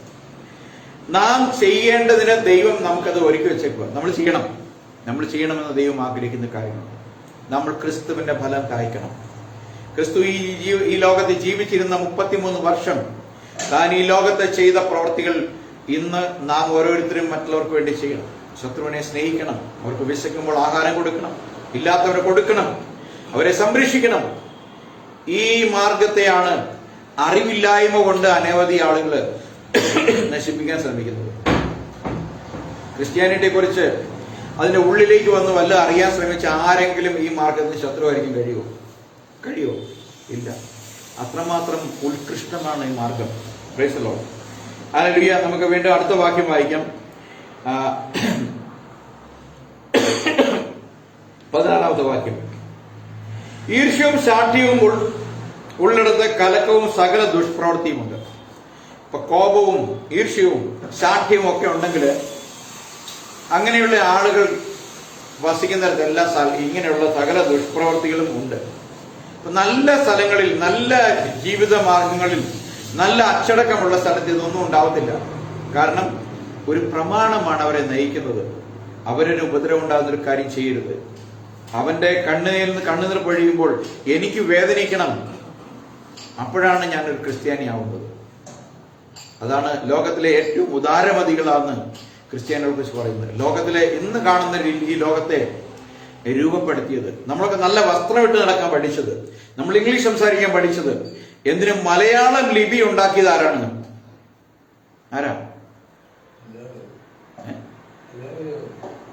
അല്ല, ഹെർമൻ ഗുണ്ടർട്ട് എന്ന് പറയുന്ന ജർമ്മൻ മിഷണറിയാണ് ഹെർമൻ ഗുണ്ടർട്ട്. പിന്നെ നിങ്ങൾ വേറെ വില്യം കേറി എന്ന് പറഞ്ഞ ഒരാളെ കുറിച്ച് കേട്ടിട്ടുണ്ടോ? 40 ഇന്ത്യൻ ഭാഷകളിൽ ലിപി ഉണ്ടാക്കിയ ആളാണ്. അപ്പം ഈ മിഷണറിമാർ ഇവിടെ വന്നപ്പോൾ ഒപ്പം ബ്രിട്ടീഷുകാർ കൊള്ളക്കാരോട് വന്നു, ഈസ്റ്റ് ഇന്ത്യ കമ്പനി ഇന്ത്യ കൊള്ളയടിക്കാൻ. പക്ഷെ മറുഭാഗത്ത് യേശു ക്രിസ്തുവിന്റെ രക്ഷ അനുഭവിക്കാൻ അന്ന് സതി പോലുള്ള ആചാരങ്ങൾ നടത്തിയത് വില്യം കേറിയാണ്. ചെറുപ്പക്കാരി പെൺകുട്ടികളെ ഭർത്താവിന്റെ ചിതയിൽ പിടിച്ചിട്ടത് കണ്ട് സഹിക്കാൻ മേലാതെ അവർക്ക് വിദ്യാഭ്യാസം പകർന്നു കൊടുത്ത് രാജാ റാം മോഹൻ റോയിയോട് ചേർന്ന് അന്ന് ഇന്ത്യയിൽ സതി നിർത്തലാക്കിയത് ക്രിസ്ത്യൻ മിഷണറിമാരാണ്. ഇവിടേക്ക് ആഹാരവും ഗോതമ്പും എത്തിച്ചു തന്ന അവരാ. കപ്പലുകളിൽ വിദ്യാഭ്യാസ സ്ഥാപനങ്ങൾ ഉണ്ടാക്കിയത് അവരാണ്. ആതുരാലയങ്ങൾ ഉണ്ടാക്കിയത് അവരാണ്. ഇവിടെ ഇംഗ്ലീഷ് പഠിപ്പിച്ചവരാണ്. ഇവിടുത്തെ ആളുകൾക്ക് മലയാളം ഭാഷ ഉണ്ടാക്കി കൊടുത്തവരാണ്. ഇന്ന് ഇതൊക്കെ ഇന്നത്തെ തലമുറയ്ക്ക് അറിയില്ല. ഇന്ന് നമ്മൾ അറിയാവുന്ന ആളുകൾക്ക് അവര് ശത്രുക്കളാണ്. ഇന്ന് നല്ല വസ്ത്രം, കോട്ടും സൂട്ടും പാന്റും നമ്മുടെ വസ്ത്രമല്ല, നമുക്ക് ചുട്ടി തോർത്ത് ഉടുക്കാൻ തുടങ്ങിയ കാലത്തുണ്ടായിരുന്നുള്ളൂ. ഇന്ന് നമ്മൾ മാന്യമായി നടക്കുന്നത്, നമ്മൾ ഉപയോഗിക്കുന്ന സാധനങ്ങളെല്ലാം കണ്ടുപിടിച്ചതും ഈ ലോകത്ത് നൽകിയത് അവരാണ്. അതിനേക്കാൾ ഉപരി ക്രിസ്തുവിനെ നൽകി അവർ സമാധാനമുള്ള ഒരു ജനതയായിരിക്കേണ്ടത് നൽകി.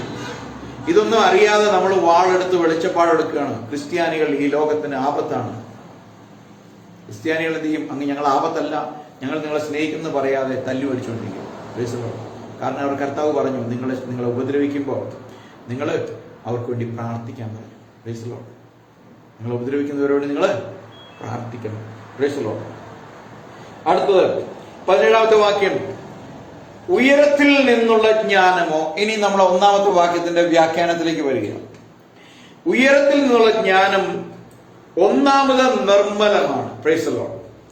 എന്താണ് നിർമ്മലം എന്ന് പറഞ്ഞ വാക്ക് അർത്ഥം? എന്താ? പ്യുവർ, ശുദ്ധിയുള്ളത്. ആമേൻ. രണ്ടാമത് സമാധാനമാണ്. ഹല്ലേലൂയ.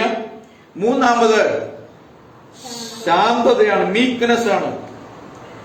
നാലാമത് അനുസരണമുള്ളതാണ്.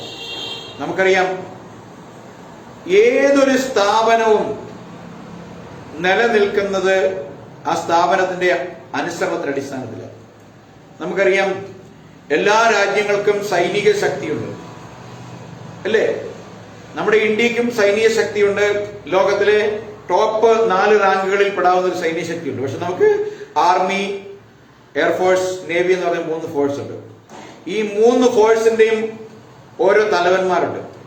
അവരുടെ മീതെ ഒരു തലവനുണ്ട്, ഇന്ത്യൻ രാഷ്ട്രപതിയാണ്. താഴോട്ട് ഏറ്റവും താഴെ വരുന്ന സിപായി വരെയും അച്ചടക്കമുള്ളവരാണ്. അച്ചടക്കം ലംഘിച്ചാൽ കോർട്ട് മാർഷൽ ചെയ്ത് ശിക്ഷിക്കും, ജയിലിടും. നമുക്കൊരു കോളേജിൽ ചെല്ലുകയാണ്, ഞാൻ ഈ സംസ്ഥാനത്തെ മുഖ്യമന്ത്രിയുടെ മകനാണ്, അതുകൊണ്ട് ഈ കോളേജിലെ നിയമം ഒന്നും എനിക്ക് ബാധകമല്ല എന്ന് പറയാൻ പറ്റില്ല. കോളേജിലെ നിയമം വരുമ്പോൾ അവിടെ സ്റ്റുഡന്റ് ആയിട്ട് വന്നാൽ എന്ത് ചെയ്യണം?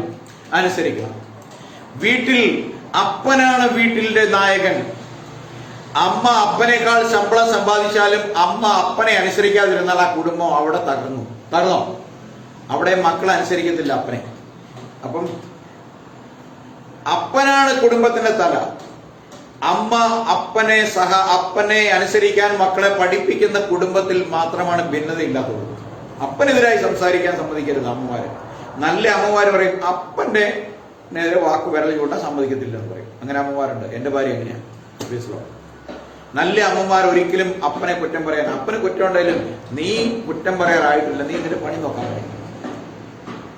അപ്പനെ കുറ്റം പറയാനും അപ്പനെ ചീത്ത പറയാനും പോകുന്ന ഒരു കുടുംബം അമ്മ അനുവദിച്ചു കൊടുക്കുമ്പോൾ ആ കുടുംബം എന്തായി? ശിഥിലമായി. അവിടെ വൈരാഗ്യവും വഴക്കും തെറിവിളിയും ഉണ്ടാകും. എന്നാൽ അനുസരണം ഉള്ളിടത്ത് എല്ലാ കാര്യങ്ങളും ഒരു സിസ്റ്റമാറ്റിക് ആയിട്ട് പോകും. ലോകത്തിന്റെ സംവിധാനങ്ങൾ മുഴുവൻ അനുസരണമുള്ളതാണെങ്കിൽ ബൈബിൾ പറയുന്നു ദൈവത്തിന്റെ സഭയും അനുസരണമുള്ളതായിരിക്കണം. അവിടെ ദൈവദാസനെ അനുസരിക്കണം. അവിടെയുള്ളവർ തമ്മിൽ അനുസരിക്കണം, തമ്മിൽ സ്നേഹിക്കണം, കരുതണം, സംരക്ഷിക്കണം. അടുത്തത് അനുസരണമുള്ളതും കരുണയും സൽഫലവും നിറഞ്ഞതായിരിക്കണം. കരുണയുണ്ടായിരിക്കണം, എല്ലാ നല്ല ഫലങ്ങളാലും നിറഞ്ഞതായിരിക്കണം. പക്ഷപാതവും കപടതയും ഇല്ലാതായിരിക്കണം. കാപട്യമില്ലാത്തതായിരിക്കണം നമ്മുടെ സ്നേഹം. കാപട്യമില്ലാത്ത സഹകരണമായിരിക്കണം. ഞാനിപ്പോൾ അവന് കൊടുത്താൽ അടുത്ത പ്രാവശ്യം അവൻ എനിക്ക് തരുമെന്ന് വിചാരിക്കുന്നതിനെ അല്ല, അങ്ങനെയല്ല കൊടുക്കുന്നത്. തിരിച്ചു കിട്ടുമെന്നോർത്ത് വായ്പ കൊടുക്കരുതെന്നാണ് ബൈബിൾ പറഞ്ഞത്. ബൈബിളിന്റെ മൂല്യങ്ങൾ, കർത്താവിന്റെ വചനത്തിന്റെ ശക്തി എത്രമാത്രം. നിങ്ങൾ വായ്പ കൊടുക്കുമ്പോൾ തിരിച്ചു കിട്ടുമെന്നോർത്ത് വായ്പ കൊടുക്കരുത്. അല്ലെങ്കിൽ വായ്പയല്ല, ഞാൻ എന്റെ കയ്യിൽ ഇത്രയുണ്ട്, എന്റെ ആവശ്യം വരുമ്പോൾ തരണം എന്ന് പറഞ്ഞു കൊടുക്കുന്നതിന് തിരിച്ചു മേടിക്കാൻ നമുക്ക് അവകാശമുണ്ട്. പക്ഷേ ഒരാൾക്ക് വായ്പ കൊടുത്തു, പക്ഷെ അവർക്ക് തിരിച്ചു തരാൻ കഴിവില്ലെങ്കിൽ അവന്റെ കൊങ്ങായ്ക്ക് പിടിക്കരുത്. അവനോട് സഹതാപം കാണിക്കണം. എന്തെങ്കിലും അവന് മനസ്സുണ്ടെങ്കിൽ തരട്ടെ. അതിന്റെ പേരിൽ അവൻ തരുന്നില്ലെന്നോ അവനോട് ശത്രുവായി പെരുമാറാനോ അവനെ അകറ്റി നിർത്തുവാനോ അവനെക്കുറിച്ച് ദോഷം പറയാനോ ഇടയാക്കരുത് എന്നുള്ളത് ദൈവം അതിനും പറയുന്നു. ആ പാഠം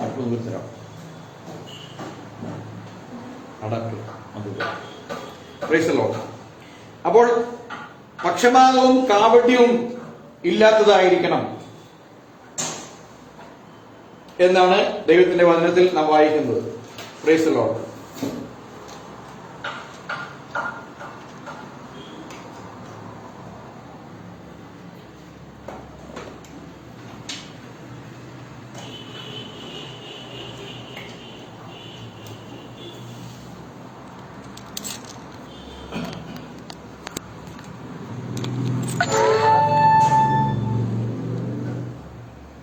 ദൈവത്തിന് നാമം വാഴ്ത്തപ്പെടുമാറാകട്ടെ. അപ്പം ദൈവത്തിന്റെ തെരഞ്ഞെടുപ്പിനെ സംബന്ധിച്ച് കൂടി ഒരു വാക്യം നമ്മൾ വായിച്ചു നിർത്തിയായി 1 കൊരിന്ത്യർ 24 25 26 വാക്യങ്ങളോട് വായിച്ച് നമുക്ക് വേഗത്തിൽ അവസാനിപ്പിക്കാം. ഒരുപാട് കാര്യങ്ങൾ എനിക്ക് പറയാനുണ്ടായിരുന്നു, എങ്കിലും സമയത്തിന്റെ പരിമിതി കൊണ്ട് അവസാനിപ്പിക്കാം. 25 വാക്യം, ദൈവത്തിന്റെ ഭോഷത്വം മനുഷ്യരെക്കാൾ ജ്ഞാനമേറിയതും ദൈവത്തിന്റെ ബലഹീനത മനുഷ്യരെക്കാൾ ബലമേറിയതുമാകും. ഇനി കർത്താവ് പറയാണ്, സഭയോട് പറയുകയാണ്, സഹോദരന്മാരെ നിങ്ങളുടെ വിളിയെ നോക്കുവിൻ. മീര ബ്രദർ, ദൈവമാണ് നമ്മെ സത്യത്തിലേക്ക് വിളിക്കുന്നത്. ഈ ലോകത്ത് ഒരുപാട് ആളുകളുണ്ടെങ്കിലും വിളിക്കപ്പെട്ടവർ ചുരുക്കം എന്നാണ് ബൈബിൾ പറയുന്നത്. അപ്പൊ അതുകൊണ്ട് പറയുന്നത്, നമ്മുടെ വിളിയെ നമ്മളൊന്ന് നോക്കണം, ഒന്ന് പരിശോധിക്കണം. എന്നിട്ട് ഈ ലോകത്ത് നാം ജീവിച്ച് നമ്മൾ ആരെല്ലാം എന്തെല്ലാം നേടിയാലും ഈ ലോകം വിട്ടു പോകുമ്പോൾ നമുക്കൊന്നും കൊണ്ടുപോകാൻ കഴിയില്ല. ചരിത്രത്തിന്റെ ഒരു കാലഘട്ടത്തിൽ ലോകത്തിലെ ഏറ്റവും വലിയൊരു സാമ്രാജ്യമായിരുന്നു മഹാനായ അലക്സാണ്ടറിന്റെ. ഇന്ത്യ അടക്കമുള്ള ഭൂപ്രദേശങ്ങൾ തന്റെ ജീവിതത്തിൽ മുഴുവൻ ഒരു എന്തായിരുന്നു, ഒരാർത്തിയായിരുന്നു. രാജ്യങ്ങൾ സമ്പാദിച്ച് കീഴടക്കുക. അവസാനം പനി പിടിച്ച് മരിച്ച് മടങ്ങി പോകുമ്പോൾ അലക്സാണ്ടർ പറഞ്ഞു, എന്റെ ശവമഞ്ഞം കൊണ്ടുപോകുമ്പോൾ എന്റെ 2 കൈകളും വെളിയിലേക്ക് ഇടണം. ഞാൻ കൊടുക്കുന്ന സന്ദേശം ഇതാണ്, ഒരു ലോകം മുഴുവൻ നേടിയാലും ഈ ലോകത്ത് നിന്ന് പോകുമ്പോൾ ഒന്നും കൊണ്ടുപോകാൻ കഴിയില്ല, നരകത്തിലേക്ക് പോകുക. എന്നാൽ നാം പോകുന്നത് മരണശേഷം നാം നിത്യ സൗഭാഗ്യത്തിൽ കർത്താവിനോട് വസിക്കാനാണ് പോകുന്നത്. അങ്ങനെ നാം അവിടെ പോകാൻ വേണ്ടിയ കർത്താവ് ഈ ലോകത്ത് നമുക്ക് വേണ്ടി മരിച്ചത്. അതുകൊണ്ട് നമുക്കൊരു പുനരുദ്ധാനമുണ്ടെങ്കിൽ നാം തേജസ്സുള്ള ഒരു ശരീരത്തിൽ വീണ്ടും ദൈവത്തെ കാണും. ഇന്ന് നമുക്ക് കാണാൻ കഴിയാത്ത ദൈവത്തെ അന്ന് നമ്മൾ നേർക്ക് നേരെ കാണും, അവനോടുകൂടെ വസിക്കും. ആ വിളിയാണ് നമുക്ക് ലഭിച്ചേക്കുന്നത്. ആ വിളിയെക്കുറിച്ച് പറയുമ്പോൾ നമുക്കറിയാം, വലിയ വലിയ ആളുകൾ ഈ ലോകത്തുണ്ടെങ്കിലും ഇവിടെ ബൈബിൾ പറയാണ്, ലോകത്തിന്റെ അഭിപ്രായ പ്രകാരം ജ്ഞാനികൾ ഏറെയില്ല. എവിടെ? ദൈവത്തിന്റെ അടുക്കൽ ലോകത്തിന്റെ ജ്ഞാനികളായ അധികം ആളുകളും ഇല്ല. Praise the Lord. നിങ്ങൾക്കറിയാമോ, ആദ്യമായി ക്രിസ്ത്യാനിറ്റി ഇന്ത്യയിലേക്ക് വന്നപ്പോൾ ഇന്ത്യയിൽ ഏറ്റവും ആദ്യമായിട്ട് ക്രിസ്ത്യാനിറ്റിയുടെ പേരൂന്നിയ സ്ഥലങ്ങളാണ് തിരുവല്ല, കുമ്പനാട് പ്രദേശങ്ങൾ. അന്ന് വലിയ ജാതി വ്യവസ്ഥിതി ഉണ്ടായിരുന്ന ഒരു കാലഘട്ടം. അന്ന് കീഴ്ജാതിക്കാർക്ക് വയലിൽ പണിയെടുത്ത് അവർക്ക് ഭക്ഷണം കൊടുത്തുകൊണ്ട് നിലത്ത് കുഴികുത്തി അതിനകത്ത് ഇലവെച്ചിട്ട് തുണി ഉടുക്കാൻ അവകാശം ഉണ്ടായിരുന്നില്ല. പകലന്തിയോടും പാടത്ത് പണിയെടുക്കണമായിരുന്നു ഈ ഇവിടെയുള്ള ജന്മിമാരായ നമ്പൂതിരിമാര്. അങ്ങനെ വലിയ തറവാടുകൾക്ക് അവർക്ക് കൂലിയൊന്നുമില്ല. ഒരു 10 സെന്റ് സ്ഥലത്തൊരു കൂര വെച്ച് കിടക്കാം. ഇയാൾക്ക് വേണ്ടി ജീവിതകാലം കൂടെ അധ്വാനിക്കണം. സുവിശേഷം വന്നപ്പോ അവരുടെ അടുക്ക വന്നു. അവരാണ് സ്വീകരിച്ചത് സുവിശേഷത്തെ. അവരുടെ വസ്ത്രധാരണ രീതി, അവരുടെ വിദ്യാഭ്യാസത്തെ, കീഴാളൻ മേലാളൻ എന്നുള്ള ഡിവിഷൻ അവസാനിപ്പിച്ചു ഇവിടുത്തെ ഇവിടെ വന്ന മിഷണറിമാർ. അപ്പോൾ അന്നത്തെ നമ്പൂതിരി നായർ തറവാടുകളല്ല തെരഞ്ഞെടുക്കപ്പെട്ടത്. തുണിയെടുക്കാൻ കഴിയാത്ത, വിദ്യാഭ്യാസമില്ലാത്ത, കറുത്ത വർഗക്കാരായ, വൃത്തിഹീനരായ ആളുകൾ ദൈവം തെരഞ്ഞെടുത്തു. ലോകത്തിന്റെ അഭിപ്രായ പ്രകാരമായിരുന്നെങ്കിൽ നമ്പൂതിരിമാരും നായർമാരും മേനന്മാരും തെരഞ്ഞെടുക്കാറില്ല. ഇല്ല. Praise the Lord. ബലവാന്മാരേറെയില്ല. ധാരാസിംഗും ഗുസ്തി പിടിക്കുന്നവന്മാരൊന്നും അല്ല ദൈവസഭയിലുള്ളതാണോ? അല്ല. അപ്പൊ ദൈവത്തിന്റെ തിരഞ്ഞെടുപ്പ്, ദൈവത്തിന് ഉപയോഗിക്കണമെങ്കിൽ ദൈവത്തിന് ഒരു ഗുസ്തികാരനും വേണ്ട. ദൈവം ചെയ്തോളും. ദൈവത്തിനൊരു പ്രവൃത്തി ചെയ്യണമെന്ന് വിചാരിച്ചാൽ, ദൈവം ഒന്ന് ചിന്തിച്ചാൽ സംഭവിക്കും. ഈ ഭൂമി നടക്കുന്ന എല്ലാ കാര്യങ്ങൾക്കും പിന്നിലൊരു ദൈവപ്രവൃത്തിയുണ്ട്. നമുക്കറിയില്ല. നമ്മൾ ചോദിക്കും, എന്തുകൊണ്ട് ദൈവം ഇങ്ങനെയൊക്കെ ചെയ്തു, എന്തുകൊണ്ടാണ് ഉരുൾപൊട്ടിയത് എന്നൊക്കെ ചോദിക്കും. ദൈവത്തിന്റെ ചിന്ത നമുക്കറിയില്ല. Price the Lord. ഈ ലോകത്തെ സംവിധാനങ്ങൾ ദൈവം രായ്ക്കരാമാനം മാറ്റിയിട്ടുണ്ട്. നമ്മൾ അക്സയുടെ സാക്ഷ്യം പഠിച്ചപ്പോൾ നമ്മൾ മനസ്സിലായി, അല്ലേ? ഒരൊറ്റ ദിവസം കൊണ്ട് ഇന്ത്യൻ പാസ്പോർട്ടിന്റെ നിയമത്തെ അക്സയ്ക്ക് വേണ്ടി മാറ്റിയ ഒരു ദൈവമുണ്ട്. Price the Lord. പാസ്പോർട്ട് എടുക്കുവാനുള്ള യോഗ്യത ഒരൊറ്റ രാത്രിയിൽ ഒരു നിയമം മൂലം മാറ്റി ഈ ബൈബിൾ വിശ്വസിക്കുന്ന ഒരു കുട്ടിക്ക് വേണ്ടി മാറ്റി എഴുതിയ ചരിത്രം ഈ ലോകത്തിലുണ്ട്. ദൈവം സംസാരിച്ചതാണ്. Price the Lord. അപ്പൊ ബലവാന്മാരും ഏറെയില്ല, കുലീനന്മാരും ഇല്ല. നമ്മൾ പറയാം കുലീന സമുദായം എന്നൊക്കെ പറയുന്നത് മേൽത്തട്ട് സമുദായക്കാരെയാണ്. അപ്പം ക്രിസ്ത്യാനിറ്റി കുലീനൊന്നുമില്ല, എല്ലാം ഒരുപോലെ ഉള്ളൂ. കുലീനനായിട്ട് വന്നാലും അടിയാളനായിട്ട് വന്നാലും കറുത്തവനായിട്ട് വന്നാലും, വെളുത്തവനായിട്ട് വന്നാലും, വികലാംഗനായിട്ട് വന്നാലും, ഹിന്ദിക്കാരനായിട്ട് വന്നാലും, മലയാളിയായിട്ട് വന്നാലും എല്ലാവരും ഒന്നാണ്. Price the Lord. അവന്റെ ഉള്ളിൽ ഒരു ചോരയേ ഉള്ളൂ. അവന്റെ ഉള്ളിൽ അവനെ വീണ്ടെടുത്ത് ഒരു ദൈവമേ ഉള്ളൂ. നമ്മളെല്ലാവരും സഹോദരങ്ങൾ. Price the Lord. അതുകൊണ്ട് ദൈവം ഇങ്ങനെയുള്ള ജ്ഞാനികളായ ആളുകളെ നാണിപ്പിക്കാൻ, ലജ്ജിപ്പിക്കാൻ വേണ്ടി എന്ത് ചെയ്യുന്ന പറഞ്ഞ ദൈവം ലോകത്തിൽ ഭോഷത്വമായത് തിരഞ്ഞെടുത്തു. ദൈവം ജ്ഞാനികളെ തിരഞ്ഞെടുത്തില്ല. അവന്മാരെ നാണം കെടുത്താൻ വേണ്ടി, ദൈവത്തിന്റെ വേല ചെയ്യാൻ വേണ്ടി ഭോഷന്മാരായ, വിദ്യാഭ്യാസമില്ലാത്ത, കഴിവില്ലാത്ത, ബലഹീനന്മാരായ ആളുകളെ തിരഞ്ഞെടുത്തു. രാഷ്ട്രീയ സ്വാധീനമില്ലാത്തവരെ തിരഞ്ഞെടുത്തു. അടുത്തത്, ബലമുള്ളതിനെ ലജ്ജിപ്പിക്കാൻ ദൈവം ലോകത്തിൽ ബലഹീനമായതിനെ തിരഞ്ഞെടുത്തു. ശക്തിയുള്ള സാമ്രാജ്യങ്ങളെ ഒന്നും ദൈവത്തിന്റെ വേലയ്ക്ക് തിരഞ്ഞെടുത്തില്ല. ആ കാലത്ത് ഉണ്ടായിരുന്നു. യേശുക്രിസ്തുവിന്റെ കാലഘട്ടത്തിൽ നമുക്കുണ്ടായിരുന്നു.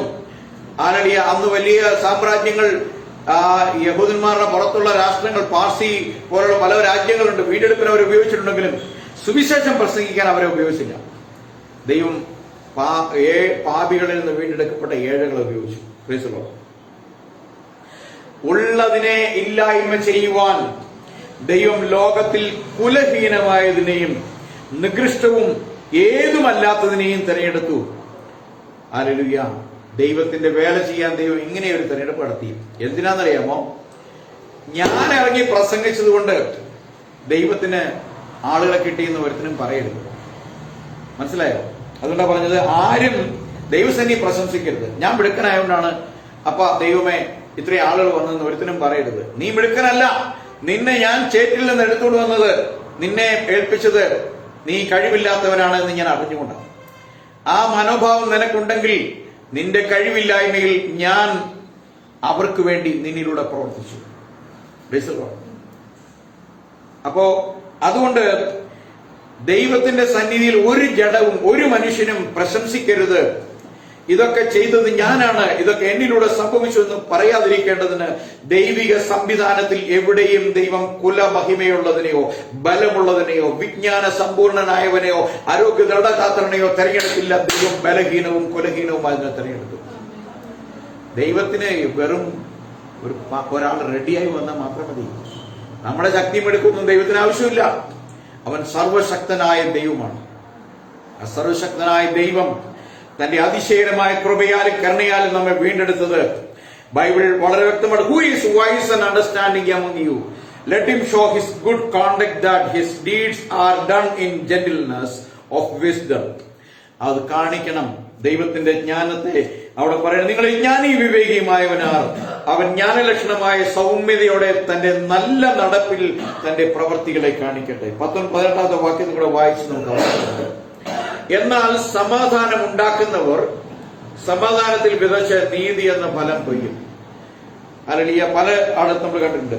പ്രശ്നങ്ങൾ രണ്ടു കൂട്ടരെ തമ്മി തല്ലുമ്പോ അതിനിടെ വന്നുകൊണ്ട് രണ്ടുപേരെയും സമാധാനിപ്പിക്കുന്ന ആളുകൾ നമ്മൾ കണ്ടിട്ടുണ്ട്. ചിലപ്പോൾ സമാധാനിപ്പിക്കാൻ ചെല്ലുന്നവന് തീർക്കണം കിട്ടുകയും ചെയ്യും, അല്ലേ? നമ്മുടെ ഇന്നത്തെ ലോകത്തിലേക്കാണെങ്കിൽ ശരി, നീ ഇതിനകത്ത് നീ രണ്ടര മേടിച്ചിട്ട് പോകണം പറയും. പക്ഷേ സമാധാനം ഉണ്ടാക്കാനാണ് ദൈവം നമ്മെ വിളിച്ചേക്കുന്നത്. നമ്മുടെ കുടുംബത്തിൽ സമാധാനം നമ്മൾ തുടങ്ങും. അയൽപക്കങ്ങളിലേക്ക്, മറ്റുള്ളവരിലേക്ക് വ്യാപരിക്കണം. Praise the Lord. അങ്ങനെ ബൈബിൾ യേശുക്രിസ്തുവിന്റെ മലയിലെ പ്രസംഗത്തിൽ പറയാണ്, സമാധാനം ഉണ്ടാക്കുന്നവർ ഭാഗ്യവാന്മാർ, അവർ ദൈവോത്രന്മാരെന്ന് വിളിക്കപ്പെടും. അപ്പൊ സമാധാനം ഉണ്ടാക്കണം. നമ്മൾ അസമാധാനത്തിൽ സമാധാനം ഉണ്ടാക്കണമെങ്കിൽ നമ്മളിൽ സമാധാനം വരണം. അതുകൊണ്ടാണ് യേശു പറഞ്ഞ, എന്റെ സമാധാനം ഞാൻ നിങ്ങൾക്ക് തന്നിട്ട് പോകുന്നു. ലോകം തരുന്ന പോലുള്ള സമാധാനമല്ല എന്റെ സമാധാനം. Praise the Lord. അതുകൊണ്ട് സമാധാനത്തിൽ വിതച്ച് നീതി എന്ന ഫലം നാം കൊയ്യും. Praise the Lord. നമുക്ക് നീതിയുടെ ഫലം ദൈവം തരും. നമ്മൾ ഈ ലോകത്ത് പ്രബലന്മാരും ശക്തന്മാരും ആകാൻ വേണ്ടി ആളുകൾ കുറുക്ക് വഴി തേടുമ്പോൾ നമ്മൾ ആ മാർഗങ്ങളൊക്കെ വിട്ട് കർത്താവിന്റെ മാർഗത്തിലേക്ക് നാം നടക്കുമ്പോൾ നമ്മെ കൈവിടാതെ നമ്മെ ഇന്നും നോക്കിക്കൊണ്ടിരിക്കുന്ന ഒരു ദൈവമുണ്ട്. നമ്മള് സഭാപ്രസംഗ പ്രോവർബ്സിൽ പറയുകയാണ്, കർത്താവിന്റെ കണ്ണും നീതിമാന്മാരുടെ നേരം, അവന്റെ ചെവി അവരുടെ പ്രാർത്ഥനയ്ക്ക് നേരെ തുറന്നിരിക്കുന്നു. ദുഷ്പ്രവർത്തിക്കാരുടെ ഓർമ്മയോ അവൻ ഭൂമിയിൽ നിന്ന് ഛേദിച്ചു കളയും. Price the Lord. ഇന്നത്തെ ഈ സംവിധാനങ്ങളെല്ലാം അവസാനിക്കാനുള്ള സമയമായി. രാജ്യങ്ങൾ തമ്മിൽ കലഹവും ശത്രുതയും യുദ്ധങ്ങളും ക്ഷാമങ്ങളും പകർച്ചവ്യാധികളും കാട്ടുമൃഗങ്ങൾ നാട്ടിലേക്ക് കയറിയുള്ള അവയുടെ പ്രവർത്തനങ്ങളും ഉരുൾപൊട്ടലും ഭൂകമ്പവും ഒക്കെ വചനത്തിൽ എഴുതിയിരിക്കുന്നത് പോലെ ഇന്ന് വേഗത്തിൽ വേഗത്തിൽ വേഗത്തിൽ അടിക്കടി ഉണ്ടായിക്കൊണ്ടിരിക്കുന്നു. ഇതെല്ലാം വിളിച്ചു പറയുന്ന ഒരു കാര്യമുണ്ട്, നമ്മുടെ കർത്താവ് വരാനുള്ള കാലം അടുത്തു. അതുകൊണ്ട് രക്ഷ പ്രാപിക്കേണ്ടവർ യേശു ക്രിസ്തുവിനെ സ്വന്തം രക്ഷിതാവും കർത്താവും ദൈവവുമായി സ്വീകരിച്ച് മാനസാന്തരപ്പെട്ട് പാപങ്ങൾ ഏറ്റുപറഞ്ഞ് ഉപേക്ഷിച്ച് സ്നാനമേറ്റ് യേശു ക്രിസ്തുവിന്റെ മരണത്തിലും അടക്കത്തിലും പുനരുദ്ധാനത്തിലും പങ്കുവച്ചു യേശു ക്രിസ്തുവിന്റെ വിശുദ്ധ കൂട്ടായ്മയിൽ സംബന്ധിച്ച് നടന്നാൽ ദൈവം നമ്മെ തേജസ്സിൽ വഹിച്ചുകൊണ്ടുപോകും. ഈ ലോകത്ത് സംഭവിക്കുന്ന അനർത്ഥങ്ങൾ നമ്മെ തൊടുവാൻ അവൻ നമ്മെ അനുവദിക്കത്തില്ല. കർത്താവ് പറഞ്ഞാൽ നിങ്ങൾ ഒരു നാളും കൈവിടുകയില്ല, ഉപേക്ഷിക്കുകയുമില്ല. Price the Lord. ഈ വാഗ്ദത്തങ്ങളാൽ ദൈവം നമ്മെ അനുഗ്രഹിക്കട്ടെ.